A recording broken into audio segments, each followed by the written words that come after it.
Okay, yeah. I think I know how I'm gonna do it. Okay, so cool. Let's do this. Let's do this. All right.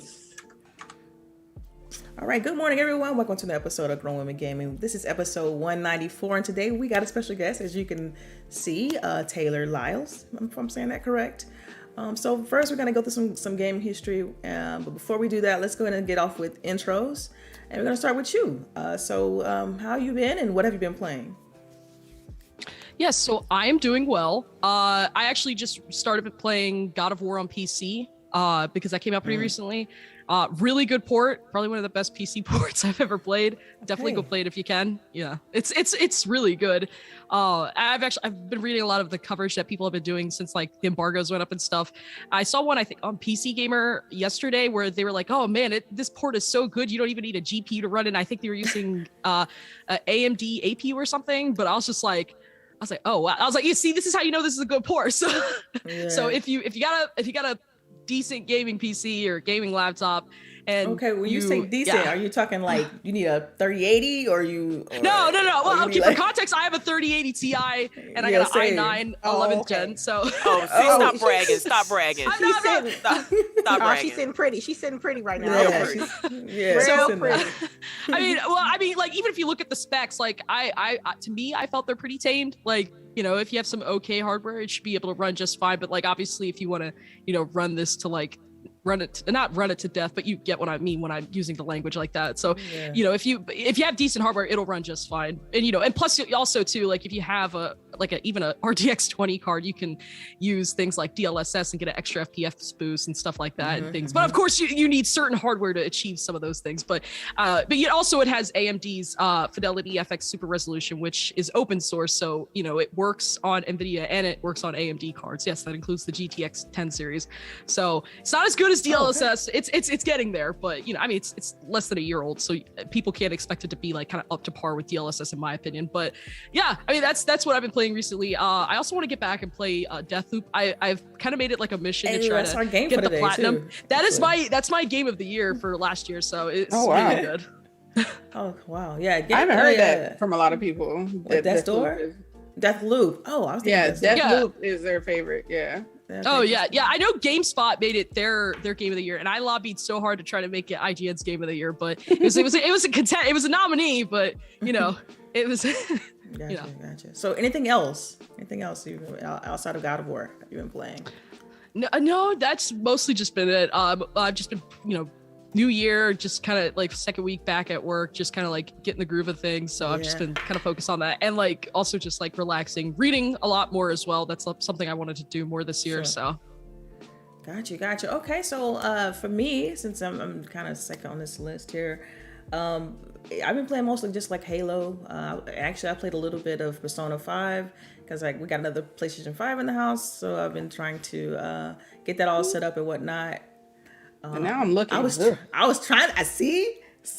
Let me know if you want it. Let me know if you want it. Digital. If you find it digital, I'm on it. But see, when you look at the PlayStation 5, even the one with the drive, it doesn't look bad. Like no, okay. Yeah, as someone who has one, you can see mine like in the background. I mean, I'm pointing at the DualSense charging station, but it like right in the little corner. It's like sticking out. Well, what I call it is the fat booty when it has the little vibes, it's thick with 2 C's. Right. Yeah. Exactly.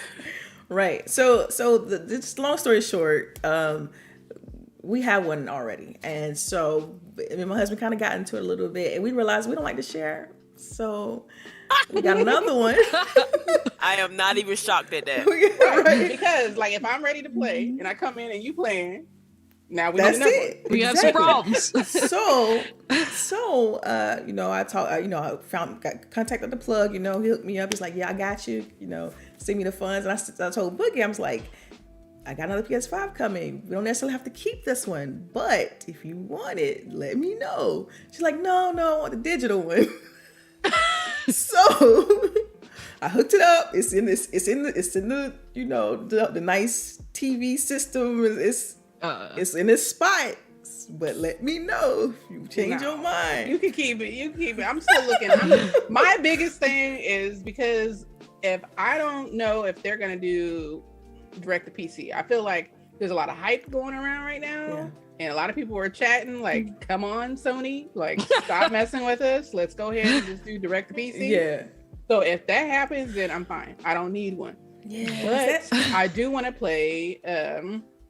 What's the one coming out in February? Horizon Forbidden West. Yeah. So I want to be able to play that. So now I'm like, I don't think a PC port has been announced for that yet. Like, it's just a PlayStation exclusive, and by PlayStation exclusive, I'm like, But I know that's not like a topic we have today, but I guess since y'all brought it up, and me being a tech editor, me kind of like liking PC. I mean, I like all the platforms, like, which I feel seems like a really cop out way, but like as a kid, I was very privileged, you might say.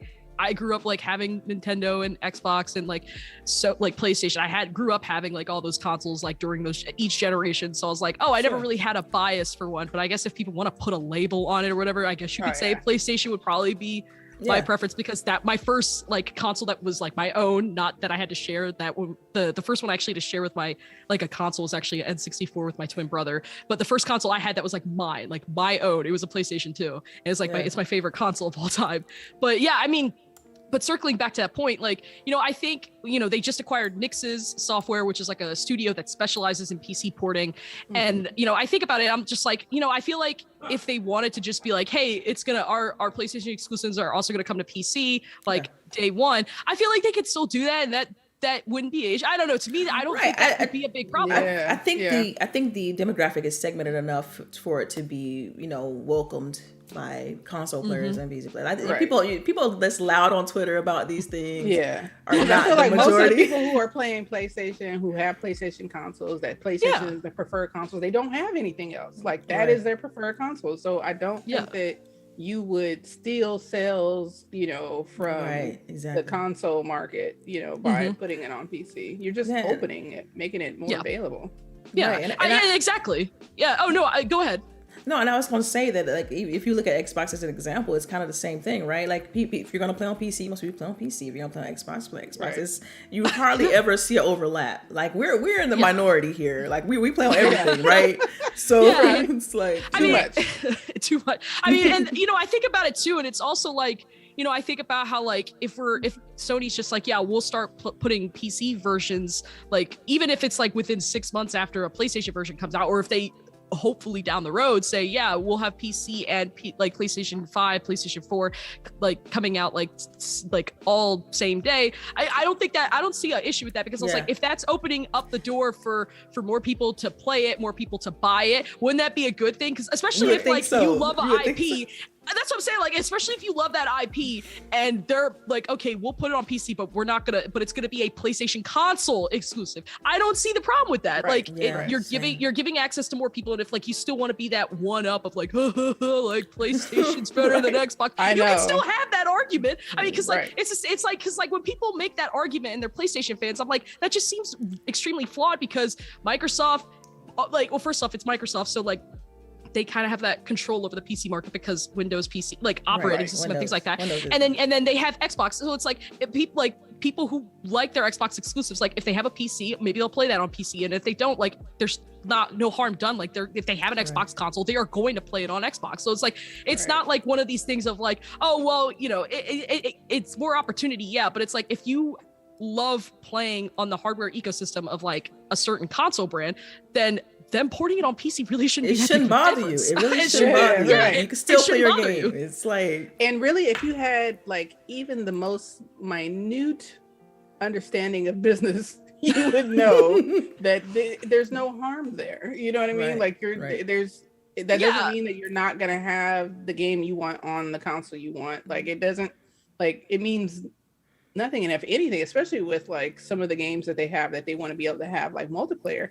Yeah. It means you get the game gets to live longer, right? That's because true. You have like more people, a larger audience to be able to enjoy the title. Yeah, for sure. And you can still keep that like exclusivity kind of like argument, because it's like again, like when Xbox announces something where they're like, oh, it's Xbox exclusive, or they'll say Xbox console exclusive, because like of course if they say Xbox exclusive now, like we know it's coming to PC, and then people be like, well, it's still coming to PC. I'm like, well, no, duh, it's coming to PC. Like it's okay. And they acting like they say that like it's just, like they done found out a cheat code. Like, ooh, I can buy it on PC. Yeah, like, that's what I'm saying. Like good. I know, and I was like, and people are like, well, so like when they emphasize Xbox console exclusive, then that means means like, okay, they can feel like Xbox fans can feel confident knowing, okay, they're not going to see this on Switch, they're not going to see this on PS4, they're not going to see this on PlayStation 5 or PlayStation 4. Like that's really what it is, or like see it on like a cloud system like Google Stadia or something. So I just seem so weird. Like I don't know, like it's just such a silly argument, really. It is. It really is. When you start digging to the nuts and bolts of it all, it's kind of like, okay, it's just more people enjoying the game. So why is it affecting your ability to enjoy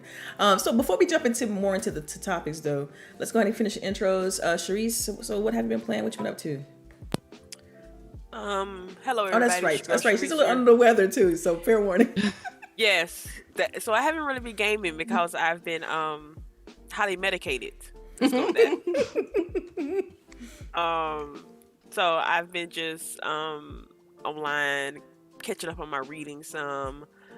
Watching shows. You watching anything good? I watched Eternals. Oh yeah. Finally. I have to know what you think. Oh, I absolutely loved it. Okay. Everybody who was hating on that movie, y'all just have no taste. And you have a problem with same-sex relationships, you have a problem with diversity if you hated on that movie. That's all I'm gonna say on that, because that movie was everything. It was a grown-up Marvel movie. But I agree with CHAREECE. Like, we've talked about this, but I feel like most people who didn't understand Eternals probably only read the little thin comic books. They never read the actual graphic novels. Yeah, because that's how I felt like Eternals was. Eternals was like a graphic novel. Like it was dealing with real issues. Yeah. Yeah. Their conflict was not just bad guy. We need to take out the bad guy. Like at one point they are the bad guys. Right. It's like, good. am I really bad? Like, or like maybe I am a monster. Yes. So that was it. That 2-hour movie took me like 3 hours to watch because, again, highly medicated. Other than that, I've been trying to just stay upright instead of down. Maybe you can definitely hear it all in the throat, and it's just she doesn't sound like this, by the way, Taylor. It's just oh no, don't make me laugh. And Calvin Henderson in the chat says, "Get well, CHAREECE." Oh well, thank you. I'm trying. Hopefully by this time next week I'll be better. I'm at the tail end of this, so hopefully we can get this rest of it out this weekend. But that's all I've been. You started speaking and it kind of caught me off guard. I'm like, that's right. She's so yeah. It's rough. I know. All right. And lady, last but definitely. Well, actually, you're not last. No, I haven't gone yet either. Sorry. We went off on a tangent there. Yeah, we did. I'm sorry. It's okay. It's right. It's okay. All right, I'm just listening and absorbing the information. I'm just sitting like, yup, exactly. You are absolutely right. I'm in my brain like, yup, they're absolutely right. Good morning, everybody. You already know it's Lady Infamous, and we played a few games this week. I played a little bit of Far Cry 6 with LBOOGIE. I think when we play those type of missions, it just be so hilarious to me. Wait, it's co-op or? Well, it's co-op. Yeah. But since go ahead. Oh, since I finished the game, I still want to play some more. So, Okay, so y'all I played a couple of missions with her, and she's the sniper, and I'm just the run 'em and gun 'em. And sometimes it works, and sometimes it doesn't. And yeah, you can hear me say, "Oh, damn!" She's like, "What happened?" And then I have to explain to her what happened. But we get through it. We have fun. Also, I played a little bit of Psychonauts 2 this week. That's my game. That's my game of the year, by the way. Oh, it's so good. It's really good. I never played it. I never played a Psychonauts game, period. So I played like maybe a couple of hours, maybe almost 3 hours. Okay. And I like the story in the beginning, the catch up, I would say. So for a person like me who never played it, understand who he is, where he's from, how you get his powers, the basically the plot of the first game. Yeah. So the puzzles, okay, they're not that bad. They're not that bad. But so far. Okay. Puzzles are not my biggest suit. So I can work with puzzles, but if it's too much, I will drop a game in the habit. So you jump on stream, you get help, and then boom, That's what I tell them. That's what I told them on stream. I'm like, yo, you can help me all day with these puzzles. I will welcome that. It looks gorgeous. it's a little bit trippy. I love the writing. I love the mode that you think in someone else's mind and you go around the location, the main hub, the mother horde, I think that's what's called. The mother lobe, it's something like that. Mother lobe. Yeah. And one's thinking about bacon. One dude's thinking about bacon while this girl's having a crush on it. I'm like, for real? And just to get to know, the upgrades and the buttons and how the UI is like a manual because I'm the intern. I'm enjoying it so far. And last anything else? Halo, of course, multiplayer. Halo. Right? Oh, you already know I'm trying to get that. I'm trying to rank up so I can get that booty pop. What's that? 57? 56? Yeah. Okay. That's what she calls it. The pose where she got the hand on the head with the yeah. So I'm 40 something. I'm in my 40s now. So I can say that I think with quick play with people are more aggressive in quick play versus ranked. I don't know. Yeah, for me, it's opposite. Like it's the opposite. Yes, very sweaty on ranked versus. Well, granted, I haven't played ranked after I don't know. I think I got my butt whooped too much, and I didn't want to risk my goals, so I just stopped playing. But yes, I got to get back to ranked. Well, we're probably gonna have to wait a little bit, which I want to say congratulations to Stitch, our boy Stitch. Oh yes, congrats, Stitch. He got a baby. Welcome to another little baby. Yes. So we probably won't see him for a little bit. That's fine. We'll pour one out for him and play a game in his honor. I can be CHAREECE can fill in. Halo. I was about to say that. I was like, CHAREECE can fill in. I can play. Oh, Maybe. now you want to play? Right. Jeez. Look here. Right. I follow directions well. I should give shout outs. I like how she's campaigning for like right. Yeah. She's lobbying so hard for it. I like this. Keep going. Thank you. I give shout outs, I call outs, I tell you what weapons are. Like I am not the best, but we don't need people for that anymore in Halo, right? You don't need people for that anymore. Just let me have my moment. We'll consider it. We'll consider it. Yeah, maybe. Thank you, Put it in the Thank maybe you. column, maybe. Right. Yeah. What about anything else, lady? No, that's it for me. It was light this week. All right. For me, which welcome everybody. Thanks for coming and listen to our shenanigans. But for me, just playing a little bit of Halo and trying to get through Far Cry 6. I'm at the end here now. How you like the story so far? I really like the story. Like, I can't remember what brought me away. It took me away from the game because I was playing it pretty heavy. And even when I jumped back in, I told you, like, I was already like level 11 and stuff. So I completed a lot of it. But I think probably other games coming out took me away. Yeah, that was the main reason, because last time I played, before that big gap, it was like 6 hours straight. Yeah. So right. I agree. Yeah. And then so now it's just, I think I only have like 1 or 2 missions left to finish it up. And what's his name? Esposito? Oh, yes. Giancarlo Esposito. Yeah. He's the man. Chef's kiss. He's a great bad guy. I was like, yeah, Gus Fring. Yeah. Yeah. I mean, he's just like so ruthless, right? Like the character is just like so ruthless. It's not even funny. I mean, not to spoil anything, but there's one part where he's just like, okay, we'll leave him alone, and then throws a grenade as he's walking out. So you're like, savage. Wow. Yeah. You're like, okay, so Bald-faced lied. yeah. Like you said, he's like savage. He's just I mean, he left him alone for like 5 seconds.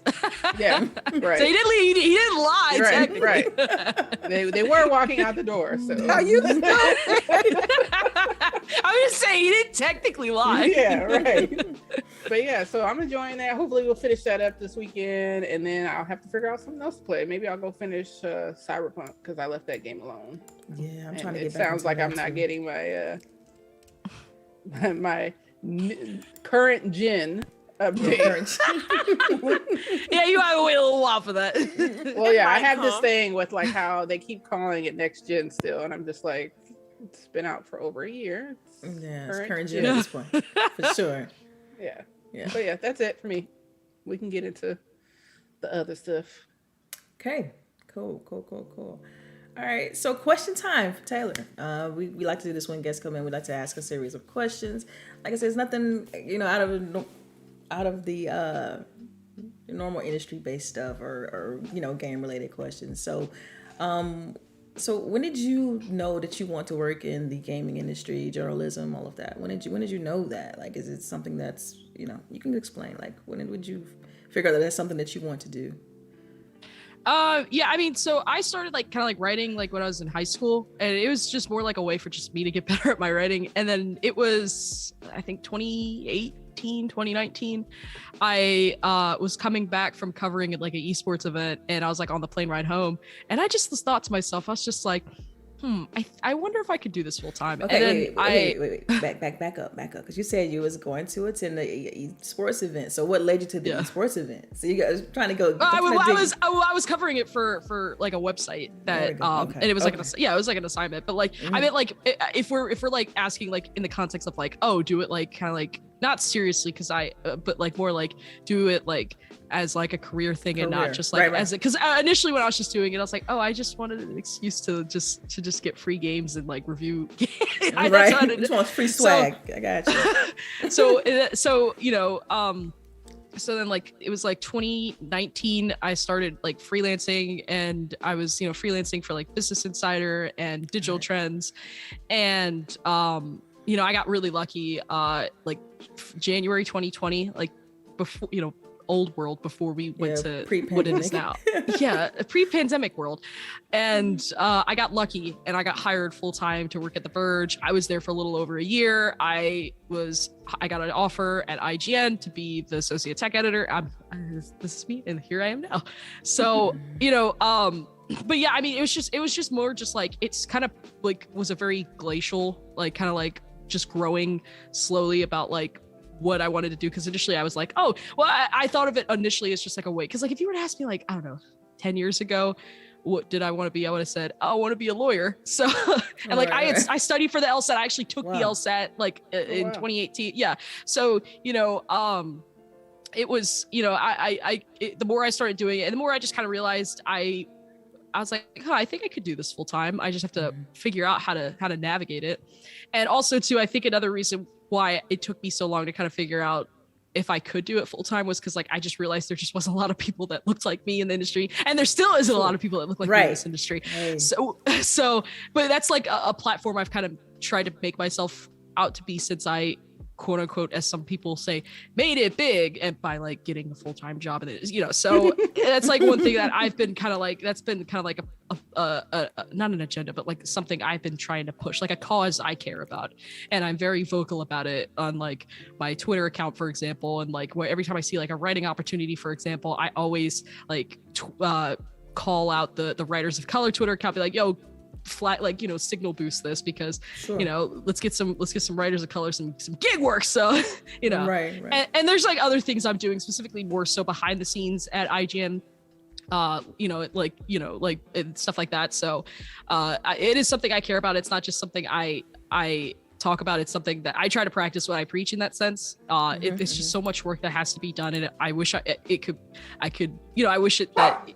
fix the issue overnight. And I know it's not an overnight issue that I can fix, but I just figured, it's just something that I try to do my best to continuously improve, because I want to see more people like me in the industry. I want to see more people writing at big websites, whether it's in a freelance capacity or a full-time or a part-time or a contract, so.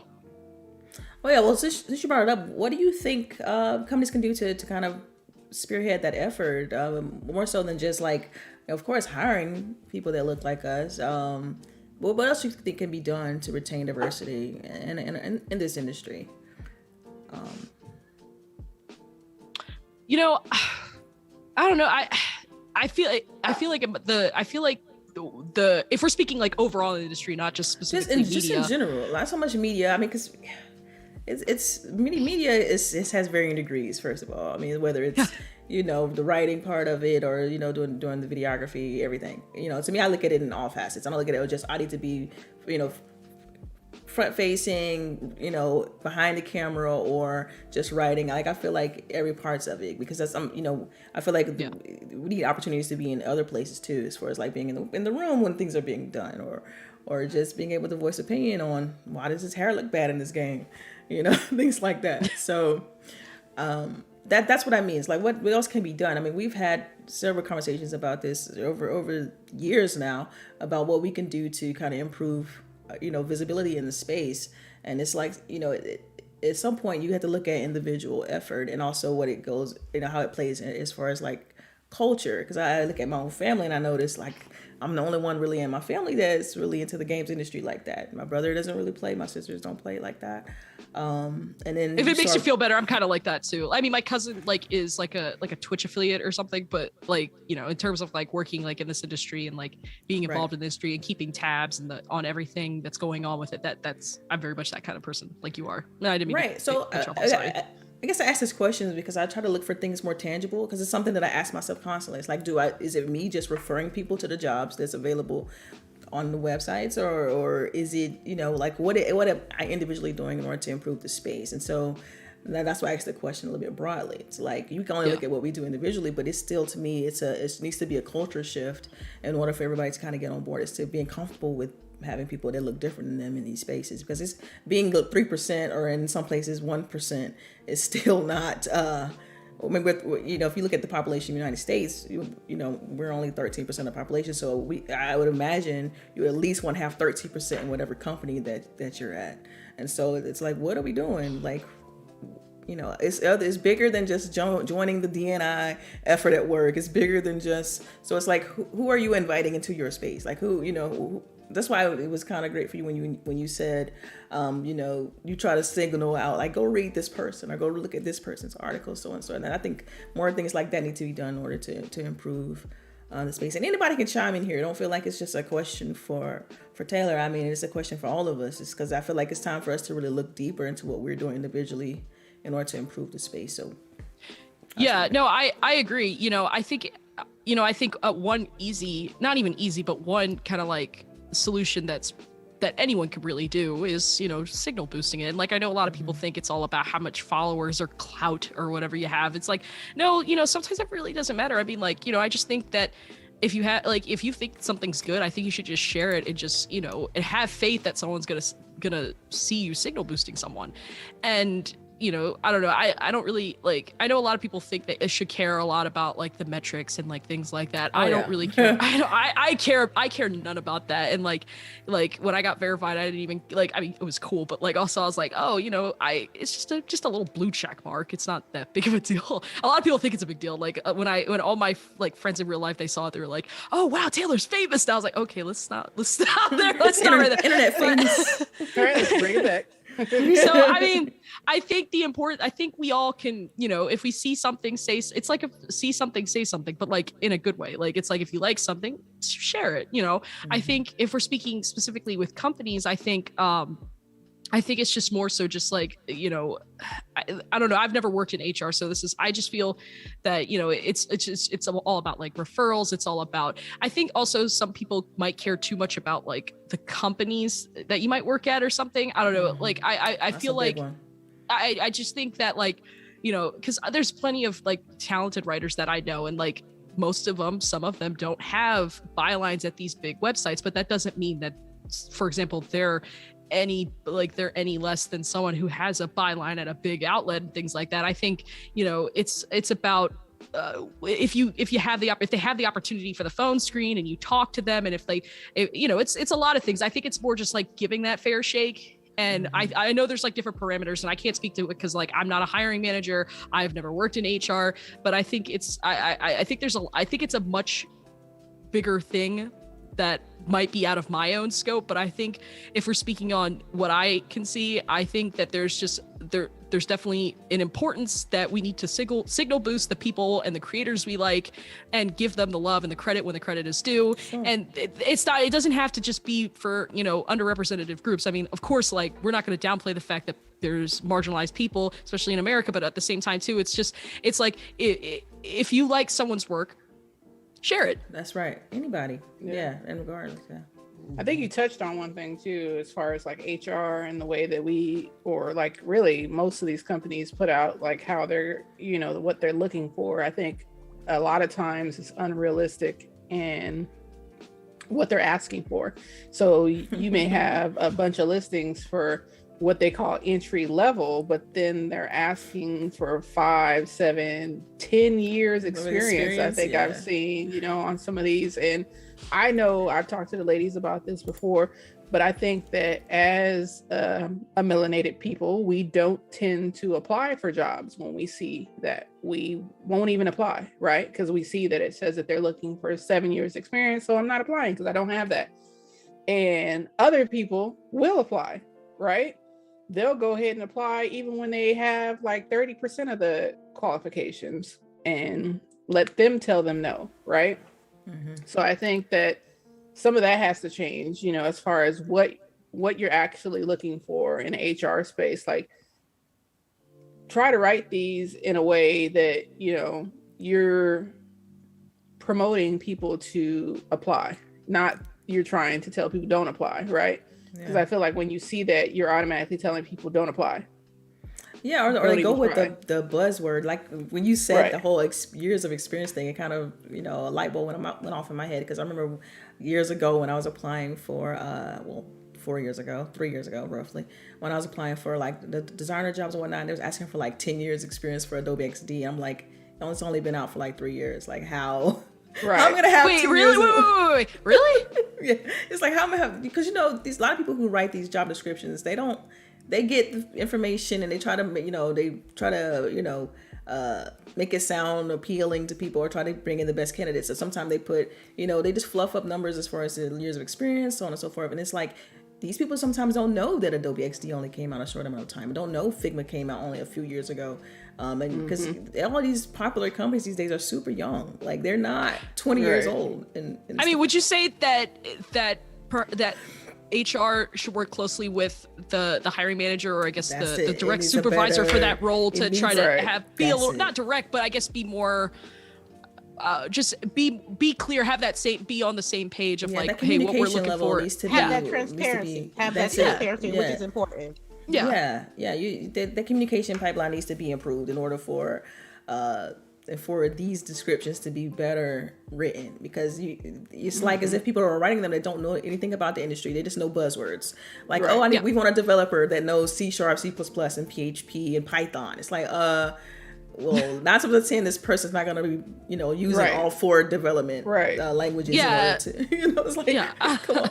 So it's like pick one. What are you guys using at the company? Like pick that one and then try to get the best. Well, pick the one that you use like by default, and like maybe put like, you know how like people like some job applications with like bonus points if you can do it. I don't see the like for me that like I like I'm not gonna say I know like Python and like I don't know how to code and stuff like that, but like for me it's like, if you're only using like one of those programs, why do you need experience at all of them? Like why don't you just say just just say like the one that you're using by default, and then like if you want someone who also knows maybe 1 or 2 of those other ones, then be like, oh, it'd be great if this applicant could also or has experience or knowledge in X, Y, you know.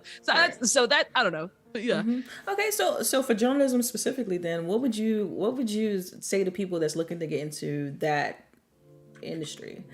Is it more so? I know for you, I mean, it's just seemingly from just looking at your history, it seemed like you just you jumped in freelance, you know, and that's how you kind of paved your path to getting into like what you do now. So I mean, what would you say to people that's looking into to get in? Because I mean, I know what I would say for my expertise and what I do, but what would you say to people for journalism? I mean, you know, one thing I've been telling a few people, because I've had a few people that reached out to me like last year specifically, and one of them actually was able to get a full-time staff job at a big company. And, you know, I remember I had a chat with him about it. And, you know, obviously the obvious thing is to just write. But because, you know, especially too, like if you're freelance, like if you want to freelance, like have like a regular like freelance contributing job at like a big place or something, like, but you have like nothing to show for it, like you don't have any like writing samples or anything, build a portfolio, write something. If it's not published, just make like a quick like WordPress, publish on Medium's right there. Like if you don't want to make a WordPress site, because you know, why do that when there's Medium is right there? I mean, I used to have a WordPress site, but then I don't use it anymore. Like I got rid of it. So now I just put all my stuff on Muck Rack. But yeah, I mean, just like if you don't have any published work, use Medium. Medium's right there. You know, that's a tool right there you can use. Well, and just write something up. Some people might think that that's not respected. Like, is Medium something that's still respected in the journalism industry? It's like, okay, I think it is. Okay. Yeah, I think it. Yeah, no, I know a few people that were writing stuff through Medium and doing other work, and they ended up getting a job in the industry.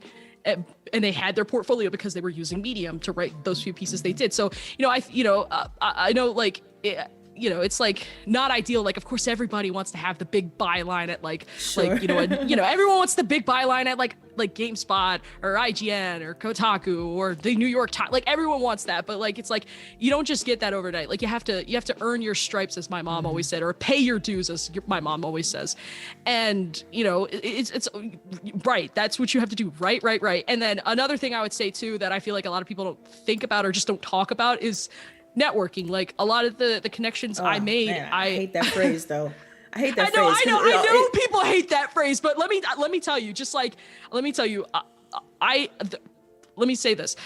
The first job, like when I got my job at The Verge, I don't think I would not have got it if I didn't do the extra legwork. I mean, I obviously applied for the job, but I also knew how competitive it was to get that role. Right. So I went the extra mile, and I reached out to someone who worked there who was pretty high up. I just randomly just DM'd them on Twitter. Dude, I didn't say, and I tell people this all the time. They love hearing about themselves. Okay. Just, like, you know, and it's not even that. I literally just DM'd this person. I didn't say things because like I've had people before DM me and say, hey, I want a job. Can you give me a job? Like, don't do that, because I very much have had people tell me that. No, seriously, don't do that, because yes, exactly. Don't do that. That's very unsolicited. Don't do that. I DM'd them and I was very honest. I just said, hey, I'm sorry to contact you like this, and like I knew that this person wasn't even involved in the hiring process, but I wanted to just reach out to someone and just be like, hey, I saw you guys were hiring for this role. I applied for it, of course, but I also know a lot of people are probably applying for the same job. But what can I do to make my application stand out? And sometimes you'll get a response, sometimes you won't, but it's all about how you word it. Like if you go in being very direct about what you want, that probably might not get you very far. That's it. Because it just it's feels how like you say it. Well, it's how you say it, because like I feel if you're very direct about what you say to me, like, because I've had people do that to me, it felt like to me like they were just like they just wanted to use me, and I don't like being used. So it's like it's all about how you word it. Like if you just introduce yourself, just, you know, and frame it appropriately, you'll have a better chance of getting a response. It's just, and I know a lot of people hate that word about like networking and stuff, but I'm telling you right now, like a lot of the stuff that's happened like in my profession. I don't know. With me, every time I hear networking, I feel like you're going in looking to get something, and I feel like it should be more of a like. It's not even just that. It's just more just like it's and that's how I've always approached networking. I've always approached it from a collaborative perspective. I know people that can approach it more as like this is an opportunity for me and me, myself, and I. It's like you do not approach it like that, because there should always be a mutual benefit. You should be able to bring value to the table and make sure and like ensure that people can see that value and feel the same way about them. Never feel like it should never feel one-sided. So it's kind of like, if you ever heard of the manosphere thing, and they always ask when the guy asked the lady, what do you bring to the table? It's kind of like to me it's like a back and forth discussion with that. Like, what do you bring to the table? Like when you go into approach somebody as far as a networking thing, it's like know specifically what you're bringing to that company and why they will want to bring you along, and what makes you different from everybody else that they're going to listen to or see that entire evening. What is it about you that's going to stand out? You know.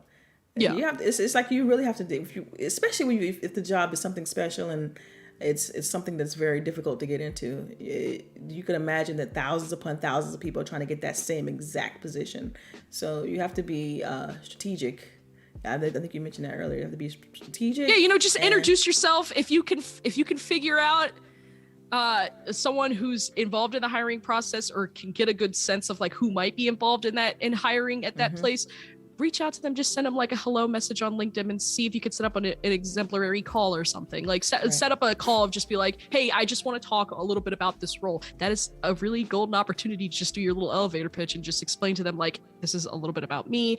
This is what you get if you want to consider me for this role. Like, you know, just let yourself speak for itself, but do it in a way that doesn't come off cocky or entitled or anything like that. I mean, I don't know. Like a lot of people always say that like, oh, Taylor, you're just like, you have this like really high energy and like you're very likable and stuff like that. But like the way I've always just seen it is like, I just try to be energetic and I try to show people like my authentic self. Like don't put on a facade, just be honest, be authentic. Like if you know that this role is exactly what this person, like this place is looking for, and you know you can do it to the T, showcase that. Like if the conversation, so like I can't even remember, but I remember I had one conversation with someone.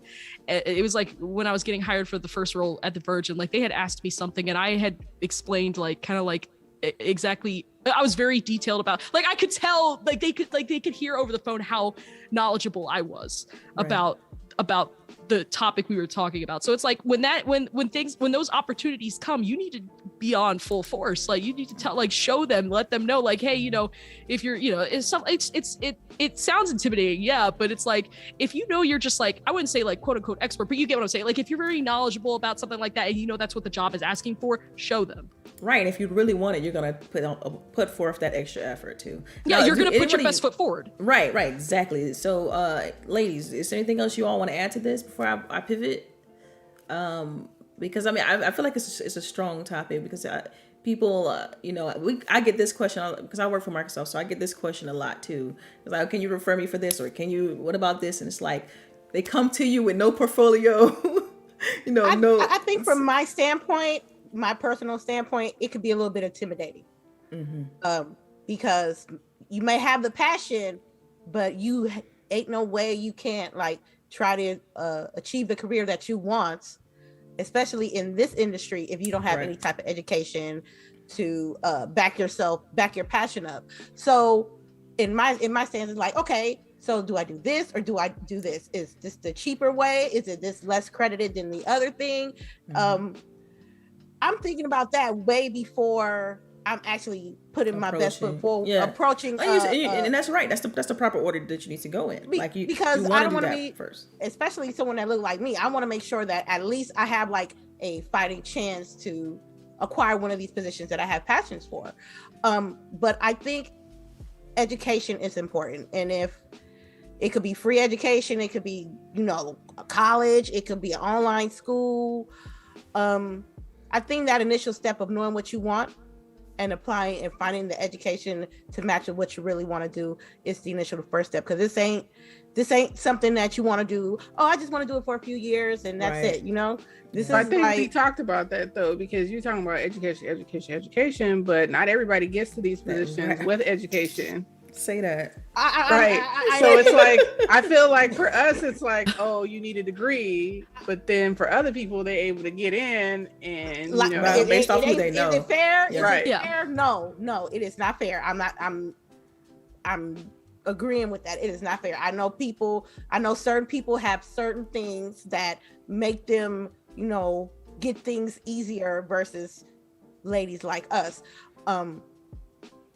But personally, me, I don't want to go half-ass. If I want to apply a job at a certain video game company, I got to make sure for me. Oh, you got to know what you're doing now. You got to know. I got to know what I'm doing. And maybe got to do 2 or 3 times more. You know what I mean? Just to get noticed. So, if you really have to think about this is something that you want to do, and you have to put your all into it. You can't half-ass it, you can't baby it, you can't be like, oh, I want to do this and I don't want to do it. It's just if you do, if you don't. Yeah. I think what's interesting just about the whole thing is like, because like I've told you all this, like I'm still young, I'm 26, so it's like I haven't lived a whole lot of life, but like you're the youngest person here, by the way. So when I know that like one platform I've always, and a cause I care about is like, again, diversity in this industry, specifically in media, but like also it transcends to just the industry as a whole, because you know, we could always be better.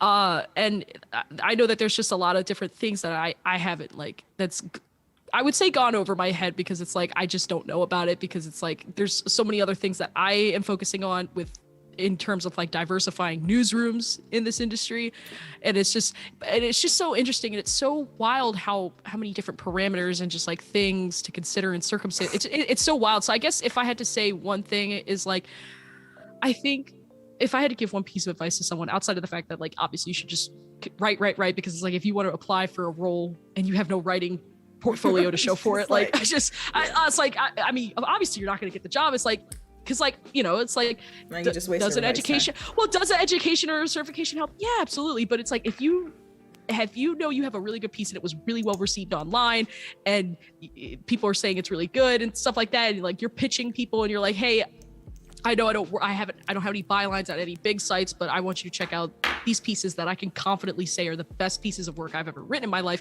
That does go a long way. Adding that personal flair when you're pitching or emailing someone or reaching out to someone about a job opportunity that you feel extremely qualified for and you want to put your best foot forward and show them, I think goes a long way. So I guess aside from the fact that like if you want to be in journalism, you should write, I also think that you really just need to carve your own path, because there's a lot of different people in this industry that have started their journey in different walks of life in different ways in different circumstances. So it's like you need to figure out your own path, but it's like obviously, and look for the people that are trying to help make this place better, and like get in touch with those people. Don't get in touch because it's like you're in it for the wrong, because then it'll feel like you're in it for the wrong reasons. It's like networking, depending on how you approach it. Yeah, so well, yeah, networking, but making it but networking in a sense that it's like it's a mutual benefit, like it's mutually benefiting both parties, not just like, oh, I just want to need you to yeah, exactly. So it's like, even if it's just like, hey, like, you know, hey, can I just have like a 5-minute conversation? Like, I know you don't know me, but hey, can I just have like a 5-minute conversation with you and just talk to you? I had a couple questions I would ask. Like what if the person? So the thing is, it's so many layers to that, because what if the person is an introvert, not so much, you know, big on speaking in those type of environments, or just afraid to even reach out? Like, just like, how does that person, will that introverted person that's afraid to speak out be forever stuck because they're not able to take these steps? You know, they could be the best writer. That's another thing that bothers me. That's another thing that bothers me. It's like, there's just so it's layered. It's very layered. I know. Yeah, there's so many different layers. It's like a cake, like or a double-decker sandwich. It just there's so many layers. And even beyond the the Black thing that we're talking about, like for me, I'm prior military, right? So before, like, I'm not even working in the game industry. I was trying to, but for me, I felt like there was a lot of, even though these people say we hire vets and we know how to talk to vets and stuff, I found that they did not know how to talk to vets. They did not know how your job would in the military would coincide with a job in the real world, or their, you know, industry, or their, you know, company. So then you're trying to explain to them how this job correlates to the job you're applying to. And typically they don't see the connection. So it's like, that's another you're like, challenging. so you're looking at me as if I have zero experience, yet I have 5 years of experience, not only managing people, but doing project management, but you just can't see it, you know? Yeah, so it's like, the only thing they see is old military, and they just disregard everything else that was done while you're in the military.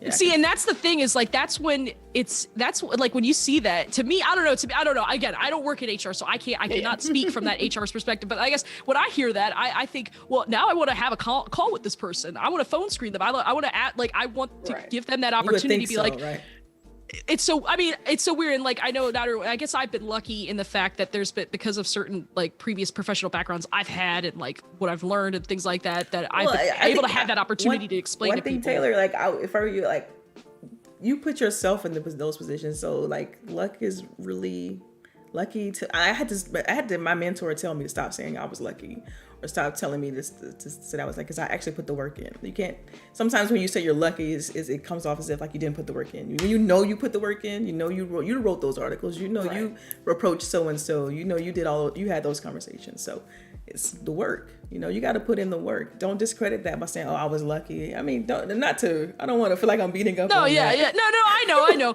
It's just like, I know. No, you put the work in. Own that. You know.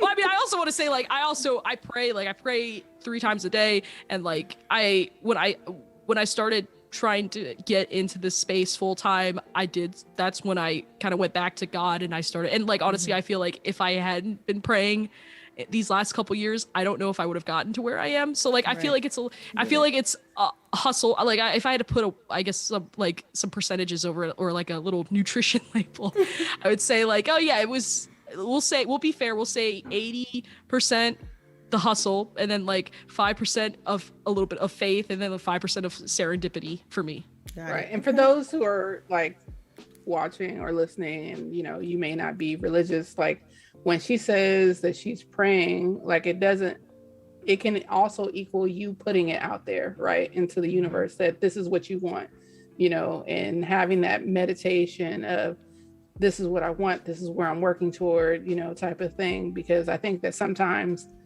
people hear that and they stop listening. They immediately go to like this religious. I think some people try to. Really, yeah. And like, when I tried to explain to someone once before a little bit about how faith kind of has played a role, I feel, in like my professional life, and just like my life as a whole, like I think some have misinterpreted it as like saying like, oh, that she was only praying because she just wanted to get what she wanted. I was like, well, no, I do know people that were like that, and then they stopped praying as soon as they got what they wanted.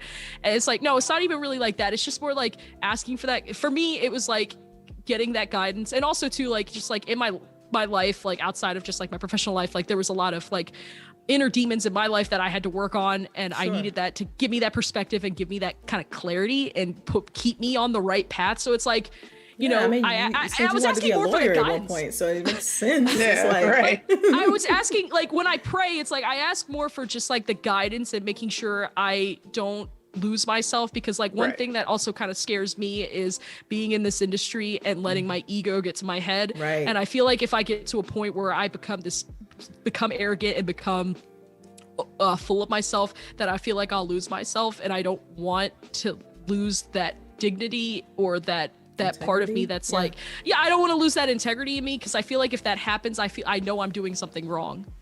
Right. What's interesting? I had kind of some of the same thoughts too when I was changing industries, and I was, joining a conglomerate. It's one of those things to where you start thinking things like that. Like, I was wondering if I can continue doing the show. I had a lot of things happening all at once. It's like, man, I really want to continue doing GWG. Had to, get things cleared. You really start putting things in perspective, because you have to really consider everything. And so you're right. You don't want to get full of, I'm full of this, and I, don't want to discredit my friends or it can be a lot of things that play into it. And so you have to be extremely careful.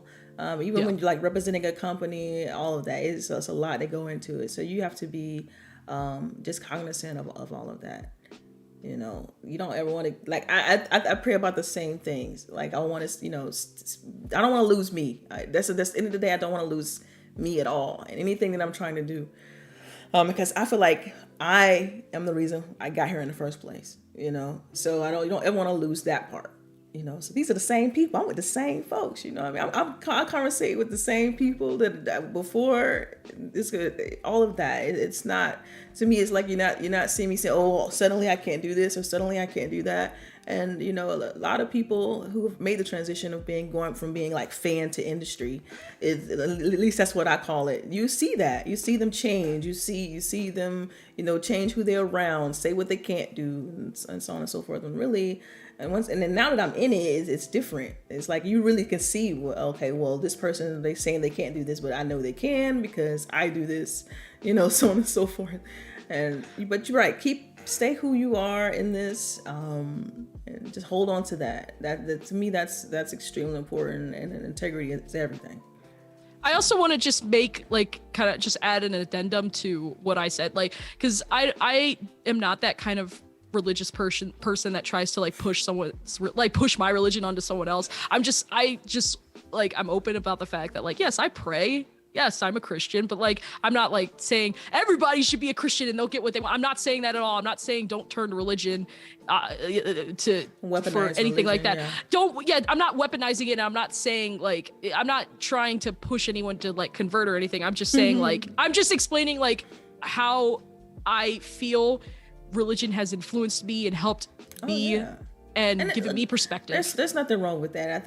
I mean, every things like that make up a person, right? Like I pray, I have my level of faith. Everybody's level of faith is different. People have different things that they believe in. I get that. So no, don't feel like you have to explain.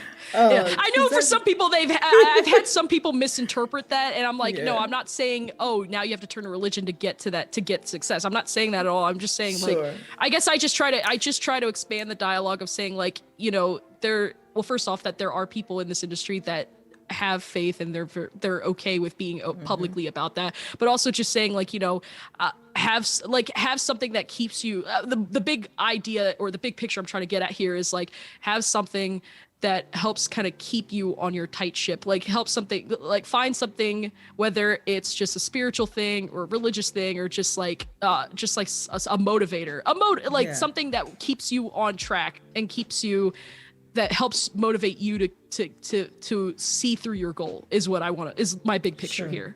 Sure. Yeah. Anybody else want to add anything to that? No?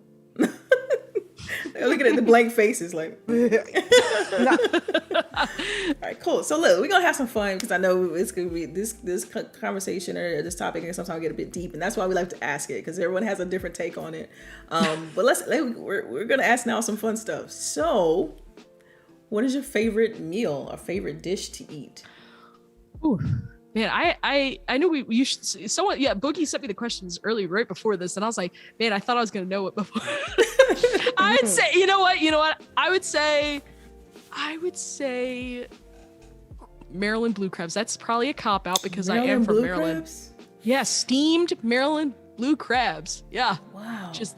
Okay. Yeah. It's a wait, Maryland the whole thing crab to say. or the crab legs or the whole No, thing? I'm talking like the whole crab. No, I know how to pick the crab, and like there's a way you can pick it where it's less work, but you still get more meat when you're picking it. Like, look, I know it's work and eat, but I gotta try it. I love crab legs, so now I gotta try. Oh no, I loved crab legs as a kid too, and then like when I started learning how to like pick my own crab meat and stuff, I was like, oh yeah, no, this is like okay. Does it taste different than like your king crab and your snow crab? Does it taste different? Like, I think it does. I mean, I don't know. I've had some people say that it tastes the same, and like I think it tastes different because it's like it's different. It's two different types of crab.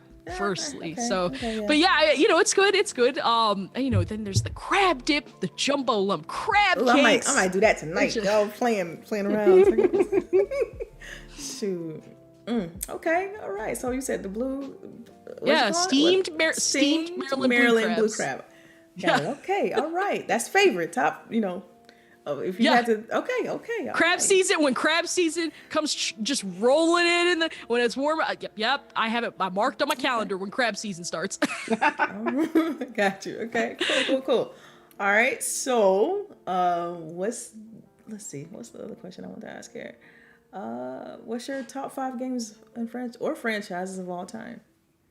Okay. Okami. Okami is one of my favorite games of all time, and I really love the Fallout series and love The Last of Us. I love both games. That's 3. Life is Strange. Love me some Life is Strange. I read the comics. A lot of people don't even know that they comics exist. I was like, yes, they have comics. Yeah. Oh, wow. See, so many people when so many people say they love Life is Strange, I was like, oh, do you read the comics too? They're like, there's comic series. I was like, I did not know that. Is that new? Like, did they recently start doing comics, or is it? I think they started. Well, I mean, there's like a couple volumes. I'm like looking at the comics right now. There's a couple issues, and like they actually printed them out into volumes. I think there's currently 4 or 5. I have all of them right now. Like within the last few years, or is it? It's been with I think it started right. I think they started publishing issues right before Life is Strange 2 came out. Like, it's still somewhat young, but yeah, it's been out for a few years. Yeah. Cool. Wow, and I got one more. So I would have to say, I got one more. Yeah. I would probably have to say, Yeah, I'm just gonna go read. I might, this might be broad, but like I really love anything that ZeniMax puts out. Like I really just love Bethesda games as a whole. Like I love Fallout, but like I just really love like Bethesda stuff. It's just like so you're talking about like everybody, like Arcane, Arcane, Bethesda Game Studios. There's Machine Games. That's broad. Tango. That's not. We can't count that. That's too broad. I know that's so broad, but it's like what I just like every time I hear it's like game or something, franchise. You know what? All right, I do no, but it's not a lie. Like this is actual fact. Like I remember I was like applying to work at Bethesda like for a few times, and nothing ever came out of it. But like no, but okay, fine. If we had to put something a little more firm, I'd say Sly Cooper. Wow, I haven't played Sly Cooper in ages. Wow, what happened? They just fell off, right? Yeah, I mean, like they made Sly 4, and yeah, it just I know everyone's. Yeah, it was like left on a cliffhanger, and that kind of still bothers me. What developer is that? That's Sanzaro made that, but don't expect them to make one anytime soon because one, Meta or Facebook owns them. So I was like, okay. Dang. Yeah, I know. I would love to see. Man, it was good for its time. That was good. I wonder if it'll translate well to this gen, to like current gen. Thank you, Boogie. Current gen. I wonder if it'll translate well to current gen, or because sometimes when you go back and play those games, the mechanics, it's like, man, this was better when I was younger because, and the mechanics just don't. Yeah, I think if they have the right developer to modernize the genre, like, or just like modernize the IP, like know what worked and like know what could be improved on, and like figure out like what in the last several generations could make this shine. And so it's like I think it's possible. It's like you just need to have the right team behind it. So okay, cool. Sly Cooper. All right, bet. So now, what is your favorite game of the moment, like that you're playing in recent history? Yeah, it's probably Deathloop. Deathloop. Okay. Yeah, Deathloop. Cool. That was my game of the year last year. Got it. Okay. It's something, and you're still playing it, like even after, like, cause I know the game came out last year. Yeah, it came out last year, but I want to go back and like I want to try to go back and platinum it. I feel like I should probably do that soon because February is looking really brutal. Oh my gosh! It's looking I'm really excited brutal. though. It's exciting. Yeah, sure. Yeah. Sure. So, and I know, Pokemon Legends Arceus is coming out soon, and it's like I know that comes out like 28th. Yeah, it comes out 28th. So I was like, I know that's like, and then like once that starts, I was like, oh man, the gauntlet about to start. Oh yeah, it's kind of It's even though we do have a topic in here about some delays and stuff. I think Stalker 2 got delayed. Yeah. So I expect those things to happen. But I do think that with Elden Ring and oh man, Horizon Forbidden West, like this, where it's gonna be awesome. All right, so last question, what's next? What's next for Taylor Lyles? What's next for you? Well, I mean, I work at. I'm trying to see what I could say because it's like there's a lot of stuff I'm working on that I can't necessarily talk about. I guess just keep on doing, like, there's a lot of, I think I had goals that I listed for this year where I said how that I wanted to appear on like more podcasts. This is like the second one I've appeared on this week. Cool. So I was like, okay, we're off to a great start so far. Yeah. I think with like what I want to accomplish with IGN, and I've talked a few times before about it as well, is like, just continuously expand on their coverage of just like tech, and specifically tech and how it's impacting and influencing the gaming industry and things like that. So, continuously doing that because, I'm still like, I'm creeping up on my 1 year. I can't believe it's been a year, almost a year. It's wild. So, and I want to continue to try to bring more people into this fold, people that look like me specifically, but obviously just anyone. Like, it's not like I'm not trying to cherry pick here, but yeah, I mean, there's a lot of cool stuff I want to do this year, and I think I might be able to get a lot of that like done before we reach the half of the year. So broadly speaking, just continuously be efficient at my job and being consistent of practicing of what I preach, of saying like, yes, I want more diversity. I know I'm not just saying this as a throwaway word. I'm saying this because I actually care. and I actually want to do it. That happens so much. People say it and don't, they just say it to say it and don't do it. No action. I'm very much actions. Yeah, I'm very much action speaks louder than words. So I was like, I try to walk the talk and also practice what I preach. So. Cool. Awesome. So we're about to jump into topics, and this is always a little fun. It's just little media-based things that happen. Official media announcements or You didn't ask the food one, did you? I did. Oh yeah, she did. Yeah, I said steamed Maryland blue crabs, Boogie. Yeah, I remember that whole conversation now. Now you remember? Yeah, I was like, yeah. That's probably the most interesting food item someone I has know, told right? you.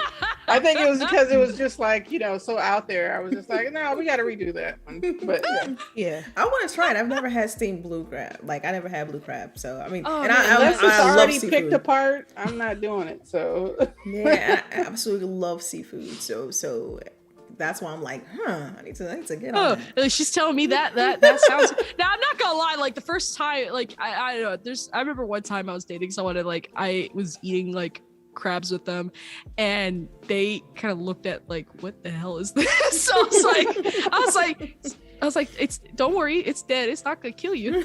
So so I had to explain, like, show them how to like pick the meat out and stuff. I mean, eventually they drew to the conclusion that this was too much effort, despite how good it was. And they're like, I'd rather just like, I'm like, but that's part of the fun. Like, exactly. Yeah, you have a nice cold beer with you, or just like a nice cold soda pop or something. But maybe don't drink dairy. That's probably not the smartest thing to do when you're eating crabs. But it's just like having a nice cold drink, whether it's a beer or soda or some juice or something, and just picking it, maybe having some good music on. I low key want you to pick a side. I low key want you to pick a side to go with these crabs. A side? Fries. French fries. Okay. Yep.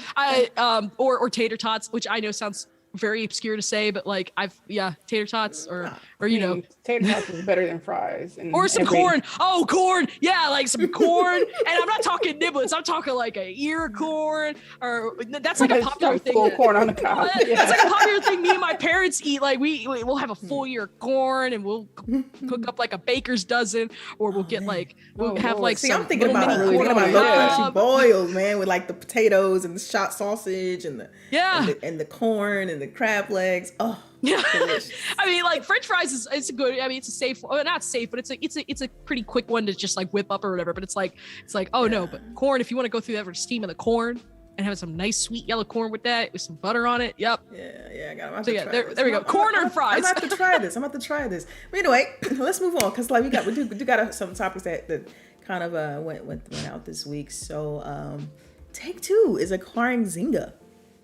Like I must admit, I did not expect that. Like, Zynga's a huge company. Zynga's huge. Right. So I did not expect Take-Two to be like, we're going to spend 12 point something billion. Right. I was like, I didn't know y'all had money like that. 12.7 billion. All that GTA Online monies. Right. Right. How much of that was from GTA Online? Just a few months of GTA Online revenue right there. Farm Bill is like one of the, like, that's their bread and butter. Oh, Didn't Zynga also make Words with Friends? Correct me if I'm wrong. I think they did. Yeah, I think they acquired the company that initially made it and then rebranded. Okay, yeah. Yeah, so yeah. Words with Friends, they got a lot. Though. Yeah. Scrabble with Friends, CSR Racing 2, Zynga Poker. Basically, tons of mobile games, which is probably going to translate to VR games for. Who owns Candy Crush? Candy Crush? Is that them? Oh, That's not them, right? I think it's no. Activision Blizzard owns like the company that. Okay. Yeah. That's better. so this one. Go ahead. I think it's good. I mean, they trying to. What are they going to use them for, though? They could use their GTA Online Mobile, right? Basically, why not? Right? They can implement their 2K catalog Online. in a mode. Maybe we can. Yeah. Well, it's a 2K. I think there's already been like at least one 2K game that's been on mobile, but I don't know. Maybe have them just make mobile 2K games. Yeah, I mean, I could see them just branching up. I don't even know. Like, I can't. I'm not gonna sit here and pretend that I know what they're gonna do with this company. No, I just think they're like, this is just like a portfolio builder, right? Like, we want to add them to our landscape of already making money. Like, we just want to make more money. So let's just get Zynga and that's how random this was. It was just like, we need to make more money. So we'll just buy this. Buy something. Right. Yeah. Lady's just like, yeah, just buy something. Go for it. Right. But you know what I'm thinking? You know, I mean, like, well, first off, it always makes me laugh when something mobile is like announced in any capacity in this industry, because everybody gets surprised. They're just like, who's playing mobile games? It's like, have you not seen how much money the mobile industry is making? Yeah, Exactly. Like, they're making. They are making bang. Yeah, it's just, like, yes, is it not is it not as high profile as console or PC gaming? Absolutely. But to say that mobile gaming is irrelevant in this industry is a serious understatement. Well, yeah, I think that's just because people don't see past their own face, right? Like, it just switches weird. And then when there's some people, I've had one person that like confused mobile gaming with cloud gaming. They're like, yeah, mobile gaming is so big because of xCloud. I was like, that is not mobile gaming. That is cloud gaming. Right. I was like, nice try, but those are two different things. Those are two different entities. Yeah, I don't know. I mean, when I think of games like COD Mobile, PUBG Mobile, Fortnite was big before, it got yeeted off the App Store. But when I hear those games, like your PUBGs and CODs and stuff like that, like, I don't think of Zynga. I think of, like, you know what I mean? Not Candy Crush. I think of Farmville. Yeah, Farmville. But like, yeah. I just don't associate, and I know that mobile is so popular and they bring in so much revenue. So it's like, I didn't think to associate, because I look at Take-Two as like this AAA publisher that makes all these great games or whatever. I just associating that with Zynga is just like, what? I would look at it different. Like, I look at it as like, I could see Zynga acquiring Take-Two. I don't know why that is, but I could see Zynga saying, okay, yeah, we're focusing on mobile, but we want to jump into the AAA, AA space. So let's acquire somebody like Take-Two, not the other way around. It just feels interesting. Like, I don't even know why my mind is processing it like it is, but you know, I don't know. I think because it's like the biggest deal. Yeah, it was more money than what Microsoft bought for ZeniMax, the ZeniMax brand. So that might also be it. Man, that's a huge number. Like, this is it just that Zynga has a ton of IPs? Like, what is? I know, right? It was so big. It's just it could be a lot of things. I think it could just be with the fact that the IPs, how much money they're probably racking in, the fact that the fact that Take-Two doesn't have a ton of mobile presence in the space. Like, I know there's a few games that are mobile that they're subsidiaries that publish, but yeah. If this looks like Zynga did do Mafia Wars on PC. And a game called Solstice Arena, and that was more recent. Mafia Wars was back in 2009. Wow. The Solstice Arena was in 2013, but mainly they're like spades and gin rummy. So maybe we're gonna get like a GTA rummy game.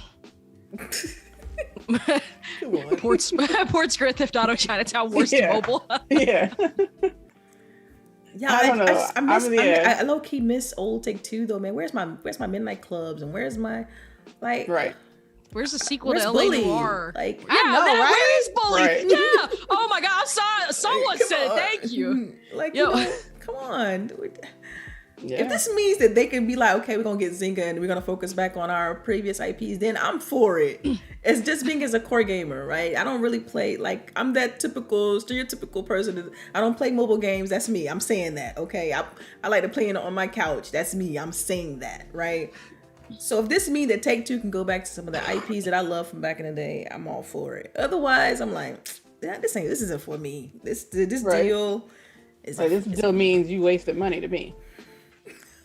I doubt that, because they're gonna be laughing all the way to the bank. You know, I doubt that. I mean, as far as my preference is what I mean. Yeah, you know, as far as what I'm looking for you to bring out, like, this deal means nothing to me. Like, you did nothing for me with this deal. Yeah, and then how we, and also, you know, usually when acquisitions happen, in some cases, not all cases, how is that gonna affect the, like, Zynga, right? And how the teams are dispersed and stuff like that. Maybe I'm looking too much on the business side, but it's like, is the way they're doing things now, is that gonna change? Like, Is it going to be more Zynga becoming Take-Two, or Zynga just staying Zynga? Yeah. Like, did they buy them just for some proprietary, right, or thing, something we and haven't then seen? They're about to fire everybody, or right? Like, it could be something we haven't even seen yet. It could be because that happens a lot. Like they make these acquisitions based on something that they've shown behind closed doors that no one has seen, and that's exciting. So maybe we're in for something and just don't know. I don't know. But regardless, I think this is it definitely made headlines, right? With the amount that was spent. But I think it's going to take some time for everyone to kind of know the ramifications of the acquisition in total, I guess. All right, moving right along. NFTs, how y'all feel about that? I'm joking. Explain to the chat what an NFT is so they can understand a little bit. People that don't know what it is. Man, you know what? Do I have to? Yes. I don't want to. Unfortunately. Yeah. Unfortunately.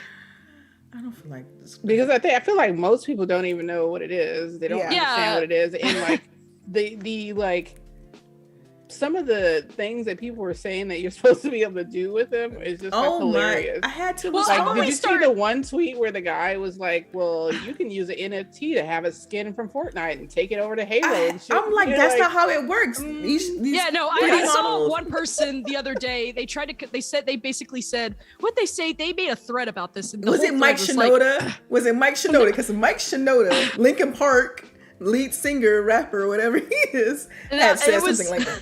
He was like, I actually responded to the tweet. I can probably pull it up. But what's interesting is he was saying something like that. Like, oh yeah, just imagine buying a skin and then using that skin in like Fortnite and using it. And it's like, that's not how that works. Like, who's building all those assets, huh? Right. And who's sharing assets with other companies? Yeah, it's just...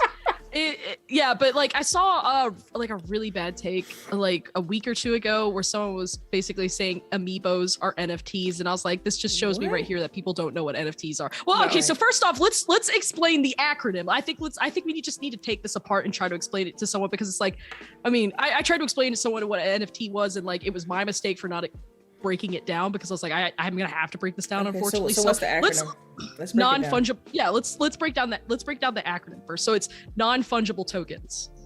Which sounds so weird saying. I know, right? Not as weird as saying an NFT. So, but I mean, and then you ask like, what is an NFT? Well, I mean, it's really just essentially, it's just anything digital. So it could be like a drawing, like those weird, ugly monkey drawings that I keep seeing, or what are they called? Like, what are they called? I forgot what they were called. It was like something chimp or whatever. I don't know, some stupid chimp thing. It could be music. It could be like AI. Digital like, asset, basically. it's essentially a digital asset. Yeah, that's essentially what it is. So, but what makes it special? What makes it a digital asset, an actual NFT? To me personally, I think nothing. I think it's just a waste of energy and it hurts the environment. Yes, because I saw like somebody had a picture of someone, right? And they posted a thread about it. And someone else came in and they were like, how can you use that picture? And he was like, I copied it from Google. And they're like, well, we own the NFT. And they're like, well, you're dumb, because I definitely just copied this picture off of Google. I know there's been so much art has been so much people, I've seen some people, like several people steal art that they haven't drew and turn it into NFTs. Like, it's just awful. Like the whole thing is just a wild, wild west. Right. And it's hurting the environment, which makes me even more angry.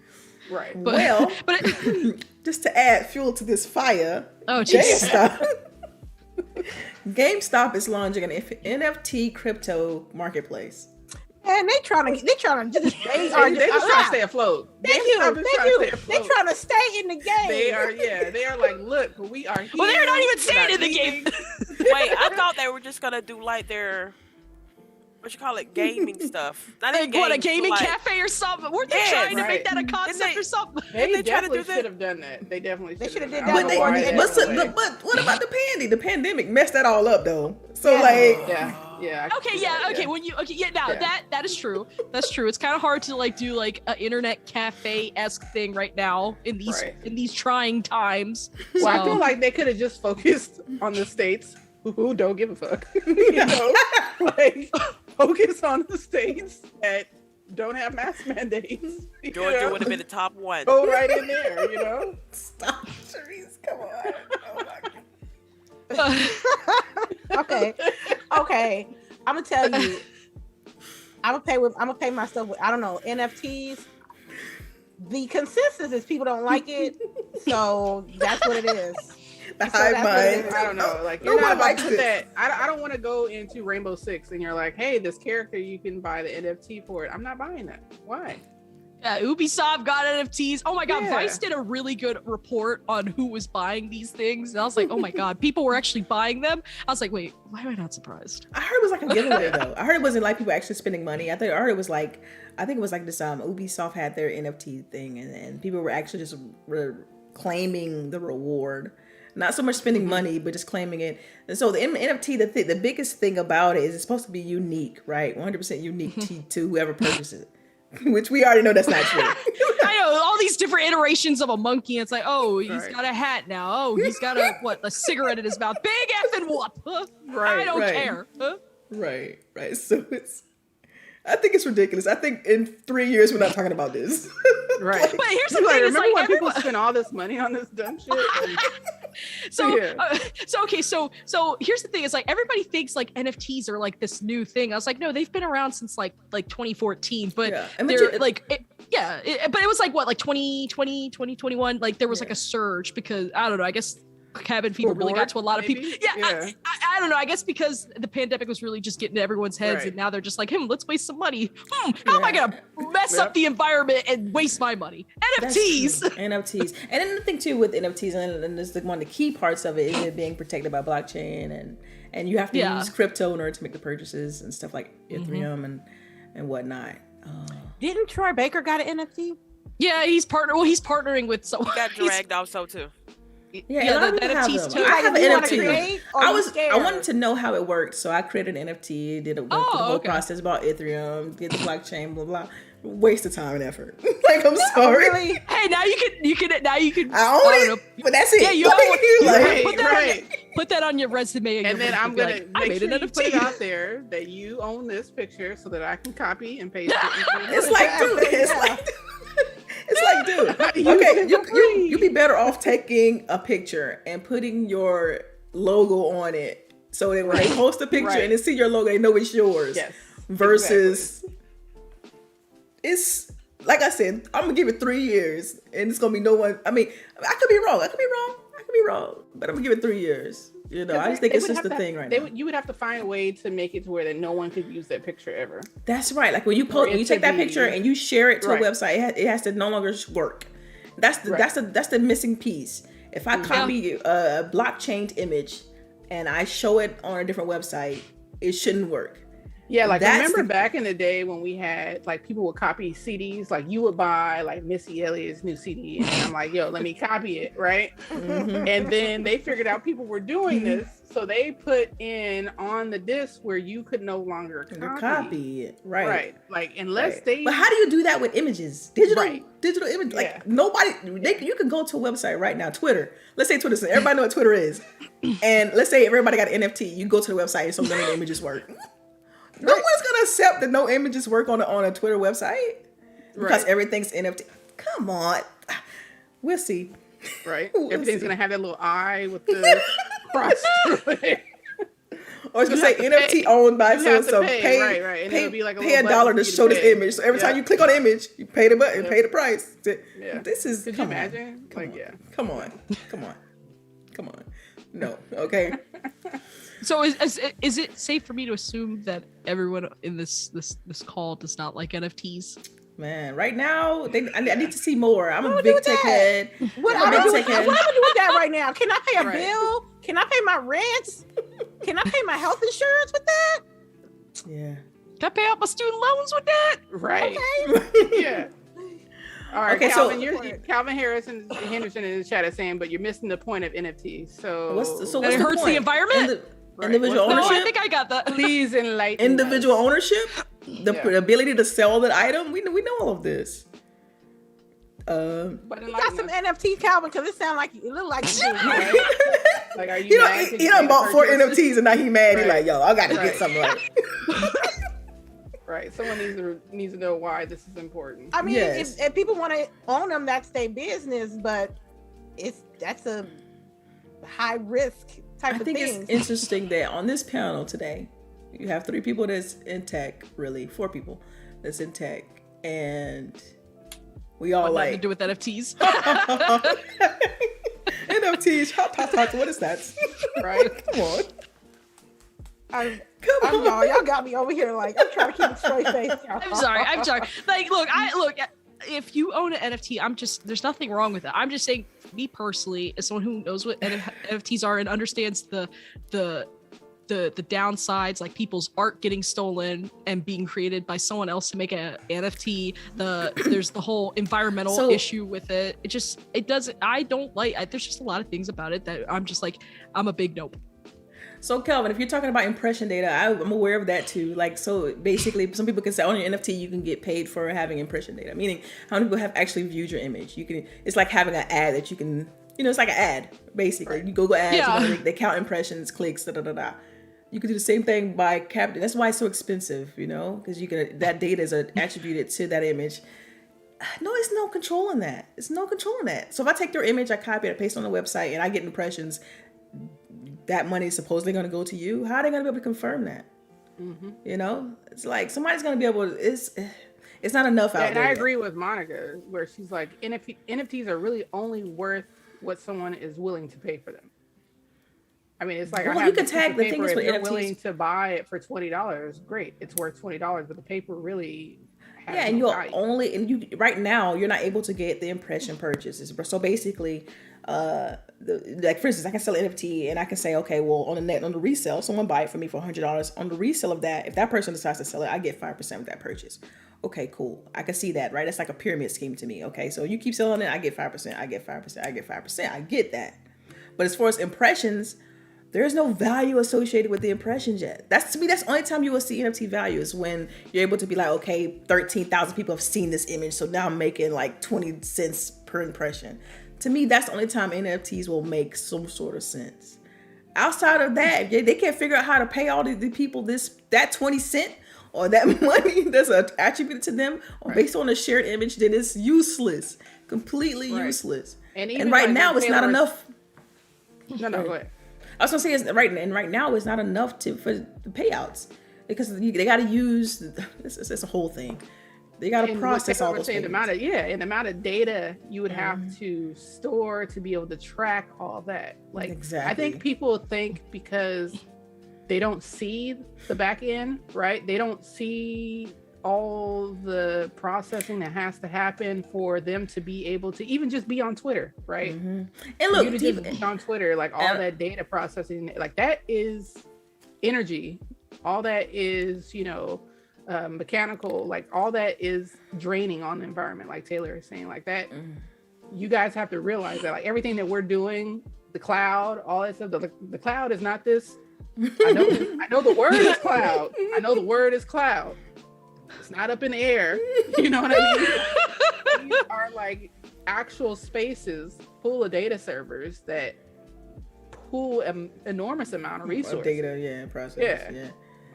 So, oh man, I lost my train of thought. But anyway, NFTs. To me, as far as like even with the converting that data, those the blockchain going through that and processing that with the Ethereum, that's even a fee. Right. So anytime, let's say you got 1,000 impressions on your NFT, like all these people have seen this. So I want to get my money. I want to pull my money.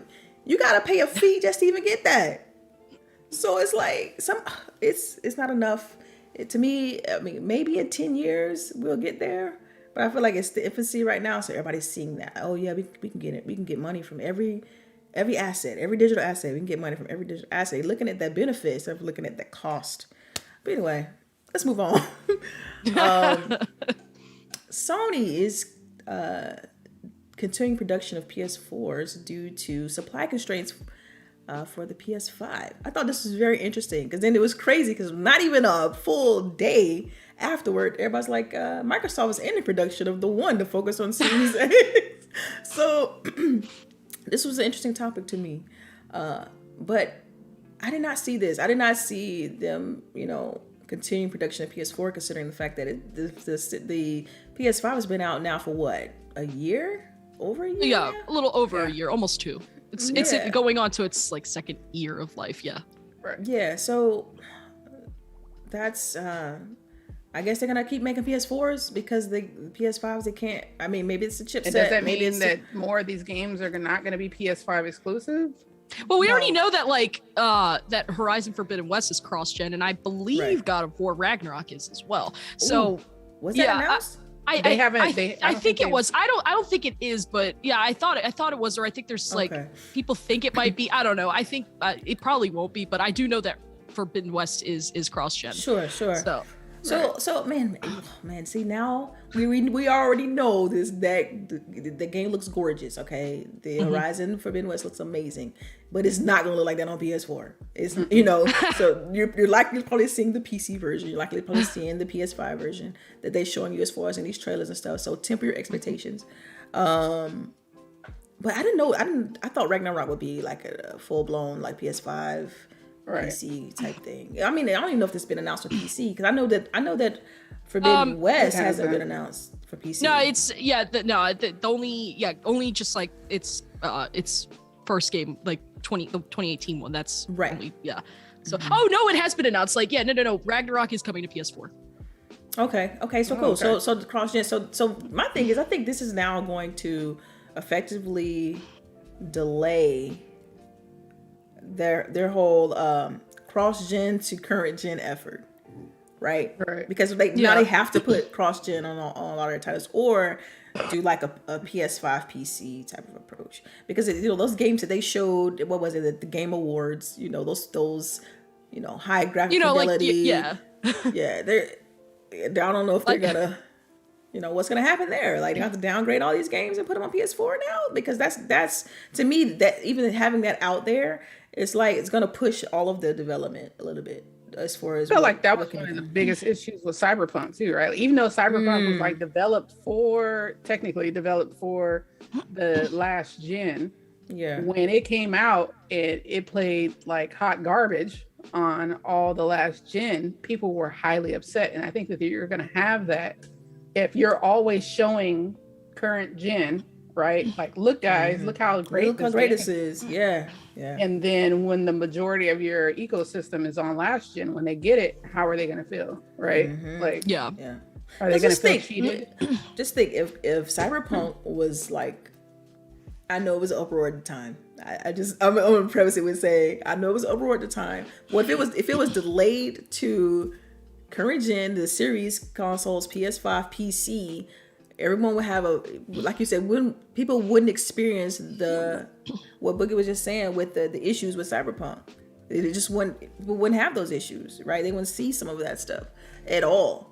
And so that would completely change the perception of the game, completely change how the game is received across the board, and all, so that's a strong point. I didn't think about that. And maybe they probably been better off delaying Cyberpunk. Just thinking into like what. Yeah, I mean, no, I agree. I mean, and I guess if we're to the point of just like more PS4s being like made, and I also have my own interesting or like, I know everyone's like surprised about Xbox discontinuing the One. I'm not surprised. Me either. And I'll say why in a second. But I think if we're focusing specifically on like the PS5, like the PlayStation and just like the PS4, I know a lot of people are like, oh well, this is just gonna extend cross-gen. I was like, well, I mean, if we're I guess if I think that's about my like perception. past generation. Yeah, I mean, like, well, I mean, first off, too, it's just like, if we focus on like the transition from the PS3 to the PlayStation 4, like it took like roughly 3 years before they stopped making cross-gen games. So it's like, so cross-gen has always like the first like 1 to 3 years, I always felt like there's gonna be a lot of cross-gen games. And like, of course, you'll still have like a few exclusives, like, like your Demon Souls and your Ratchet and Clank Rift Aparts, because like some of those games, it's like they just have certain features or certain tech, or they're taking advantage of things like the SSD. It's like those things just cannot really run on a PlayStation 4. So it's like, I don't know. When I think about the chip shortage in particular, I can't say I'm too surprised. I mean, also when I think about how many people want a PS5, and like, I'm not saying people don't want Xbox Series. That's just a silly thing to downplay, to say that nobody wants a new next-gen Xbox. But it's like, when I think about how they're essentially making two consoles, one just doesn't have a disc drive, the other one does. And it's like, but then you look at something like the Xbox, where it's like you have the Xbox Series S, which is a good entry-level next-gen console, 1440p sweet spot, it, you know, can run 4K, but not really. And then they have the Series X, which is the more high-end one. And like, as you can see, like Series S is still easier to buy. It's the easiest next-gen console to buy out of all 4 of these like SKUs. So, you know, and the fact that like the PlayStation 5 doesn't have really an equivalent of that, like it would be very unfair to say the digital edition is that equivalent, because it's not. It's a PS5, which doesn't have a disc drive. So I think I don't know. To me, I also feel like because there's not like a Series S equivalent to the PS5, I feel like that kind of hurts the PlayStation 5 production, but also too, like, there's just, again, there's a chip shortage, and it makes sense that they want to make more PS4s, especially since like 2 very highly anticipated PlayStation titles are coming to PS4 anyway. So it's like, oh, if it's easier to buy a PS4, let's just make some more. I don't know. That's a good point. I didn't think about it like that. The fact that, you know, you think about the 2 SKUs that Sony is releasing, one just don't have a disc drive. It's the same tech. Both it's the same tech. Yeah. The only one just lets you play digital. On the Xbox and their strategy, they have with Series S, it's different tech. You know, they can produce those. Well, I think I read the article. They can produce those 2-to-1 versus the Series X. That wouldn't surprise me. Like that's what I mean. I read that somewhere. I don't know. I read that somewhere. Yeah, I'm trying to think because I think I've heard that once before. I don't remember where it is, but and like, so that's the production is the pipeline is just easier to do S's versus X's, Series X's. It's also easier to find a Series S over a Series X. Oh yeah, like, I mean, people want that. People want the Series X. Trust me. I mean, the difference is if not for the disc drive, it's for the fact that it's just a more powerful console. It's just, oh man. I mean, I have both, you know, and let's just say I traveled with the S, and I was missing my X when I was playing the S. Even though it was a good experience, it's like I'm so used to that crispness and that load time and all the bells and whistles you get with an X. I'm spoiled at this point. It's no going back. It's no going back. It's hard to go back. It's hard to go back and play a previous gen. And I sound so spoiled and a little bit entitled, but it's hard to go back now at this point. So that makes sense. That makes sense as far as when we talk about chipsets and them being, you know, it's really a single SKU, but it's just one has a disc drive and one doesn't. And so yeah, it makes sense. But so they got to continue production of the PS4 because of that fact. And so in the next 2 years, so you saying 1 to 3 years that. Well, I mean, but we have to also keep in mind too that there is a global chip shortage, and from which has been reported several times, even last year before we got into this new year, that it's probably going to drag into 2023. So yeah. So the question though, if they're going to reproduce, if they're going to continue making PS4s, what price range are they going to put that PS4? If they're going to. Oh yeah, that's a good question. I don't even think they even really said that. Like how much? Like, but yeah, it's just they only like $100. They only like $100 cheaper than the like right now in retail. Like, what is a PS4 retailing for right now? Like, I don't know. Let me like flat out retail, not no sale, no 50% off, no 10%, straight up retail. What's the retail price of a PS4 right now? I do know you can get some pretty decent bang for if you go trade in those PS4. Oh yeah, I really need to go do that. I gotta go trade in my PS4 or my Xbox. A refurbished PlayStation 4 Pro is selling for $389 on Gamestop. What about just a regular PS4? Yeah, I'm seeing a regular 500 gig refurbished one for $280. Yep. Yeah. So around 300.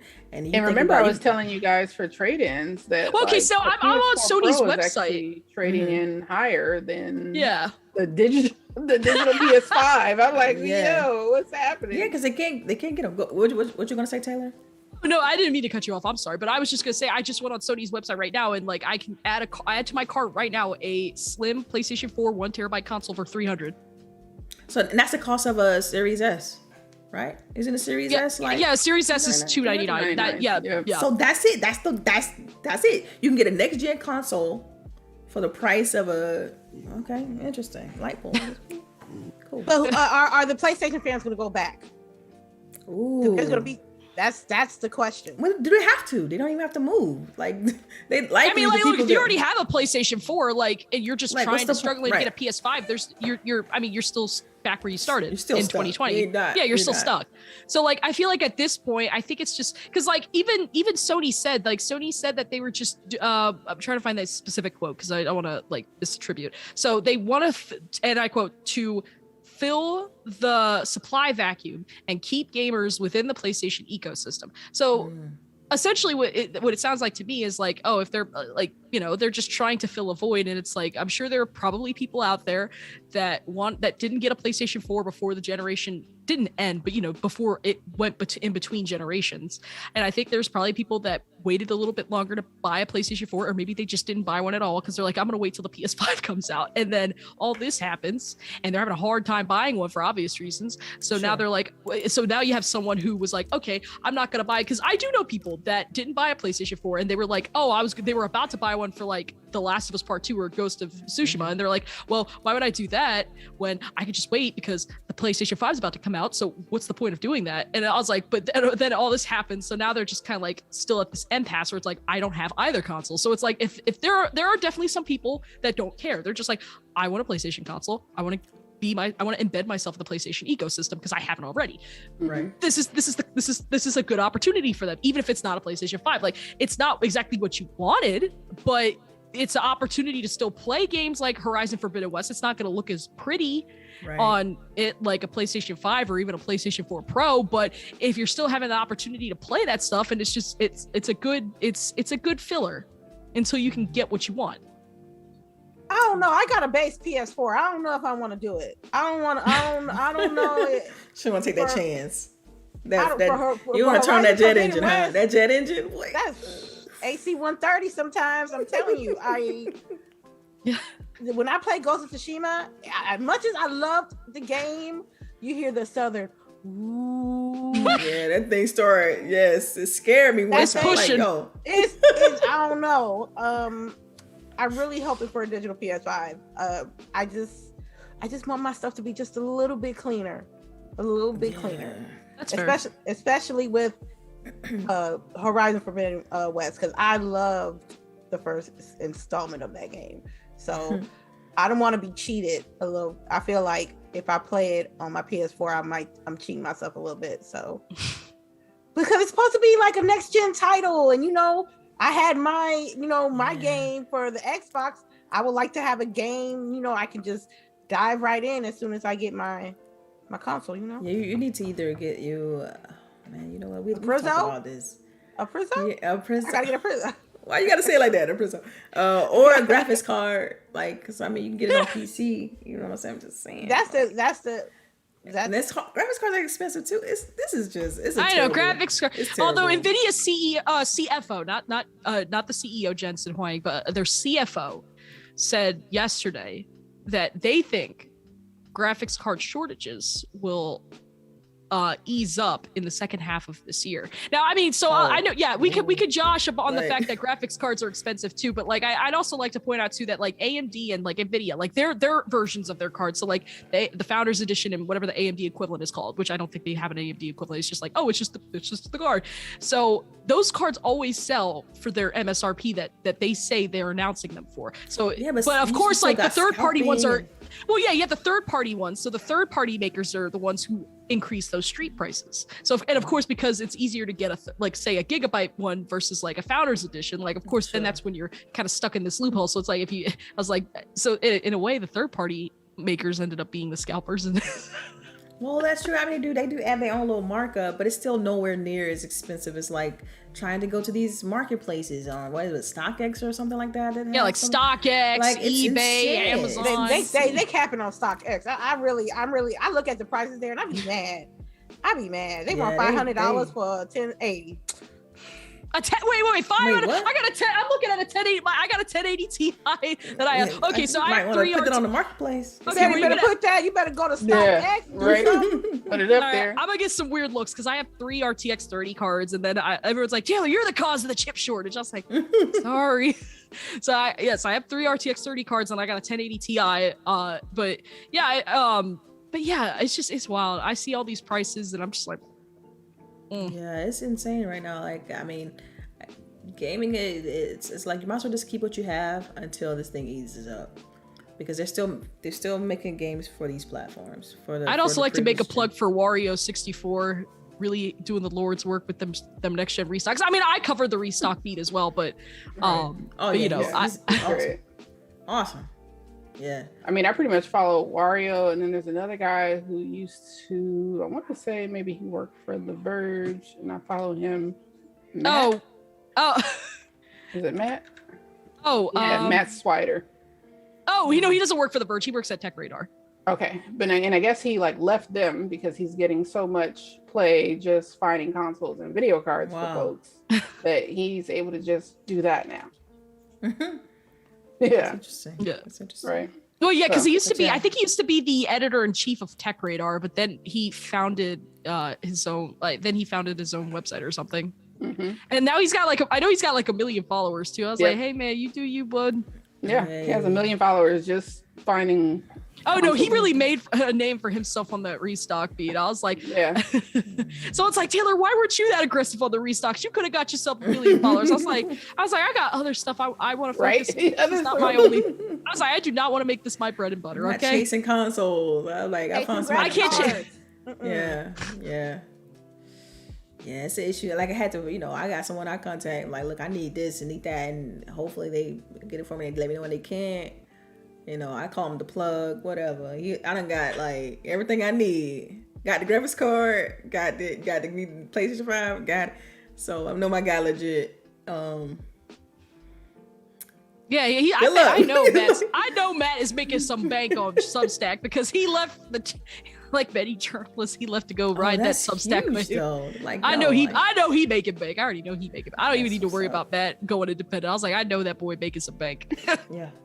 All right, y'all. So we're about to wrap it up here. So in the last parts of the show, we typically do like a tidbits. Like, basically, it's saying what to watch or what you're doing as far as like TV shows and stuff. And this it could be books, it could be anything. I don't have to necessarily be gaming related. But so, do anyone have any tidbits today? I watched Encanto yesterday on Disney Plus. Yes, isn't it good? I was like, why are we not talking about Bruno? That's all I heard on the internet. Like, we don't talk about Bruno. We don't talk about Bruno. So I was like, let me go watch this. And I watched it yesterday. It was I enjoyed it.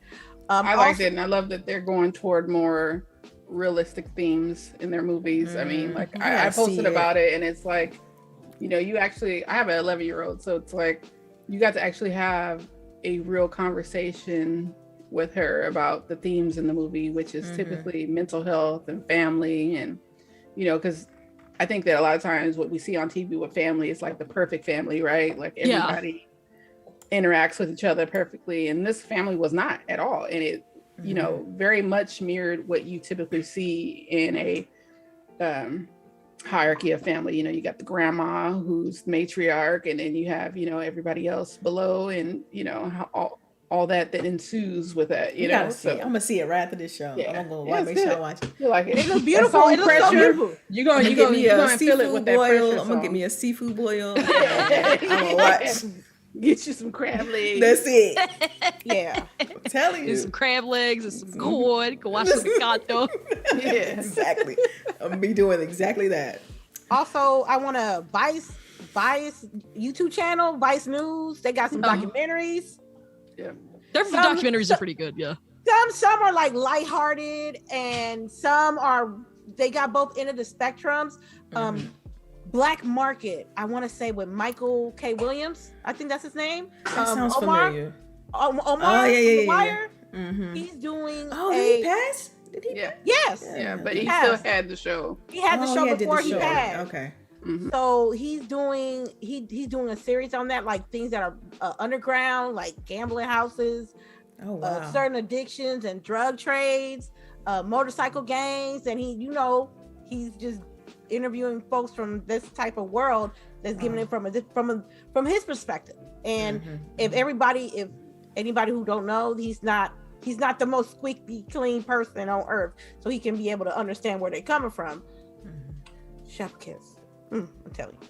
I remember one Vice News documentary I had watched. It was like this guy, he was like crippling in student debt. And he was like, oh, I'll just start selling cocaine. And he went to some, I can't remember what country it was, but he went to some country and bought a bunch of cocaine. And then he tried to like swallow these bags of all the cocaine. And when he was trying to go through customs, and I think, what did he say? Something about one of the bags busted in his stomach or something. Yeah, That one, when I saw that one, I was like, that was wild. About to die, bro. Right? Yeah, that's the quick way to die. It was wild, but when I watched that, there was another one I watched too, where it was like some guy themes. was like counterfeiting. Yeah, they are very dark, but I don't know. There's something about it that just sucks me in. It's like that scene from Bird Box where that guy's like, look at it, like making that girl try to open her eyes. I was like, that's Vice News with like their documentaries to me. I'm like, oh, it's so good. Right. It just got good. They film their stuff very good. Yeah. I love it. I love it. That's my tidbits. For me, I haven't started to watch it yet, but there's actually like a soul food cook-off challenge show that is starting on Discovery Plus. Oh, you know, everybody has everybody got their Plus channel. But yeah, it's a soul food cooking competition. So check it out. All right. Any other tidbits? Do we got? I watched Peacemaker. Yeah, I watched how is that? Because I've been it's so like, good. I when I first saw it, I was like, this ain't for me. This is not. I don't like Cena. I don't like Cena like that. Okay, so did you? So let me ask this: Did you like the Suicide Squad movie that came out last year? Yeah, no. I liked it. I thought it was decent. You didn't like it? I like Suicide Squad. I like the first one. The first one I like better than the second one. The second one just seemed like, what are we doing here? What are we doing here? It's just more comedy. I love this second one. But yeah, so so if you loved the Suicide, the one that came out last year, you'll like this. Like if you liked John Cena's portrayal of Peacemaker, I think you'll like the show. I don't know. I thought it was really funny. I don't know. I think it's probably one of the best comic book TV series I've seen in a long time, aside from Invincible. I thought that was really good. Yeah.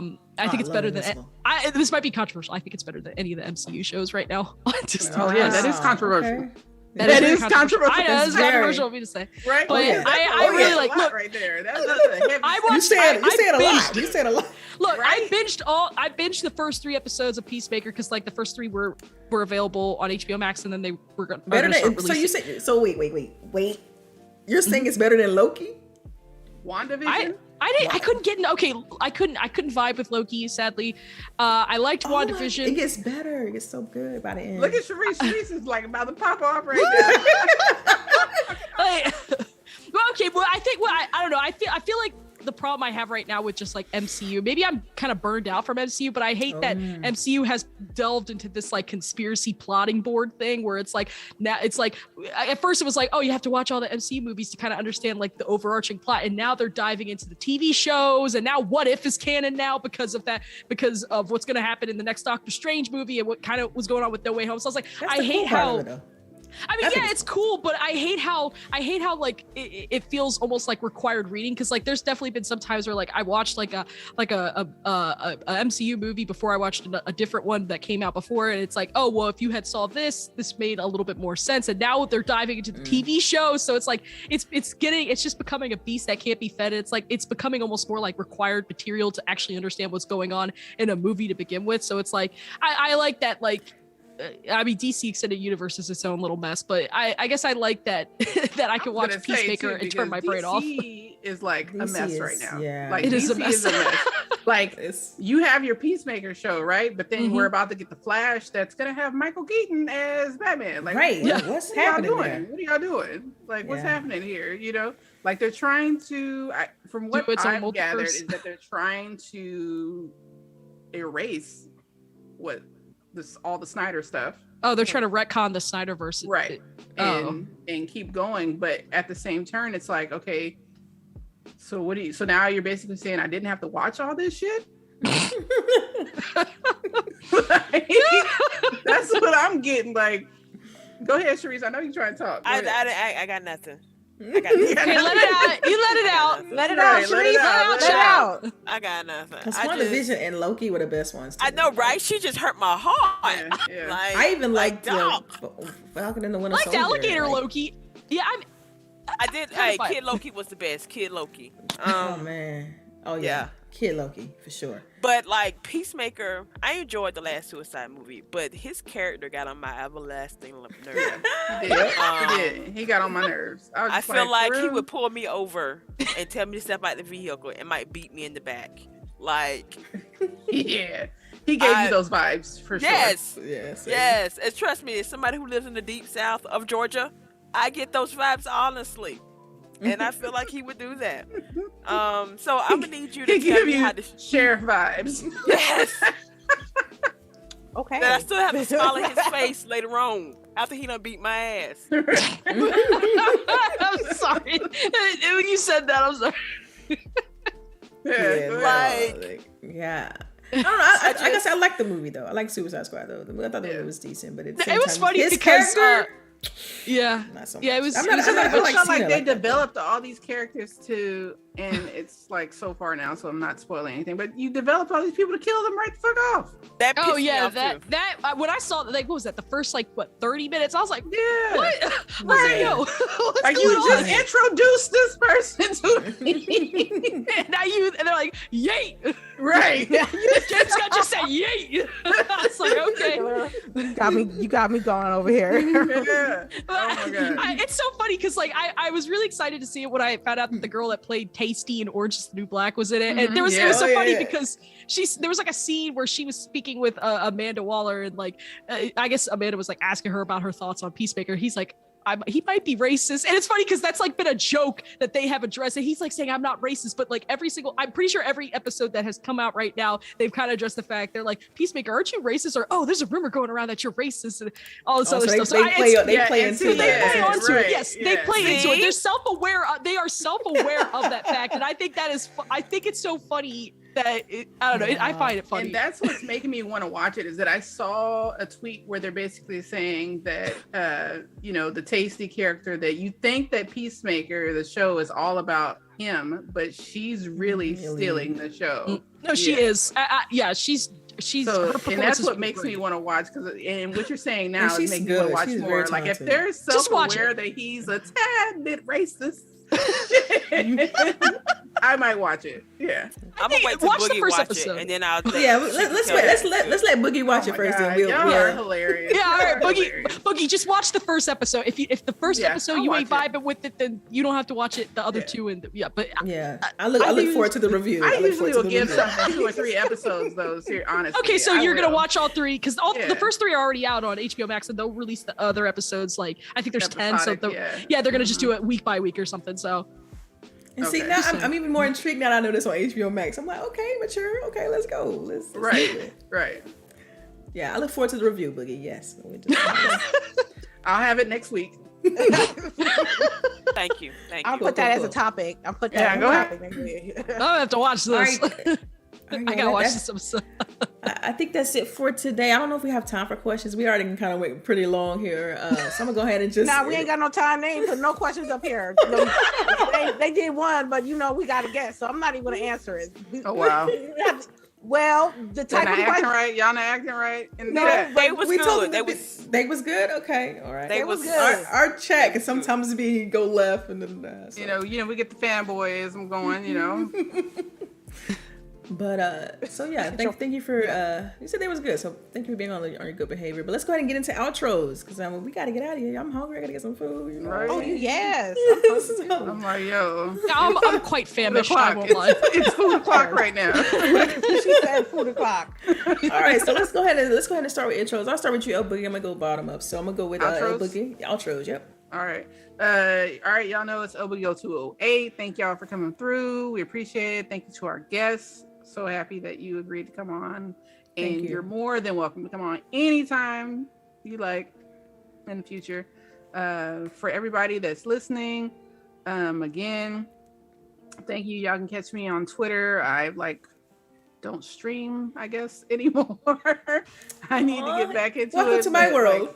Yeah, I know. I feel like, my work life takes so much now. It's different from what it was before. But anywho, y'all know we still in the throes of pandemic, so please wash your hands, wash your behind, and wear your mask.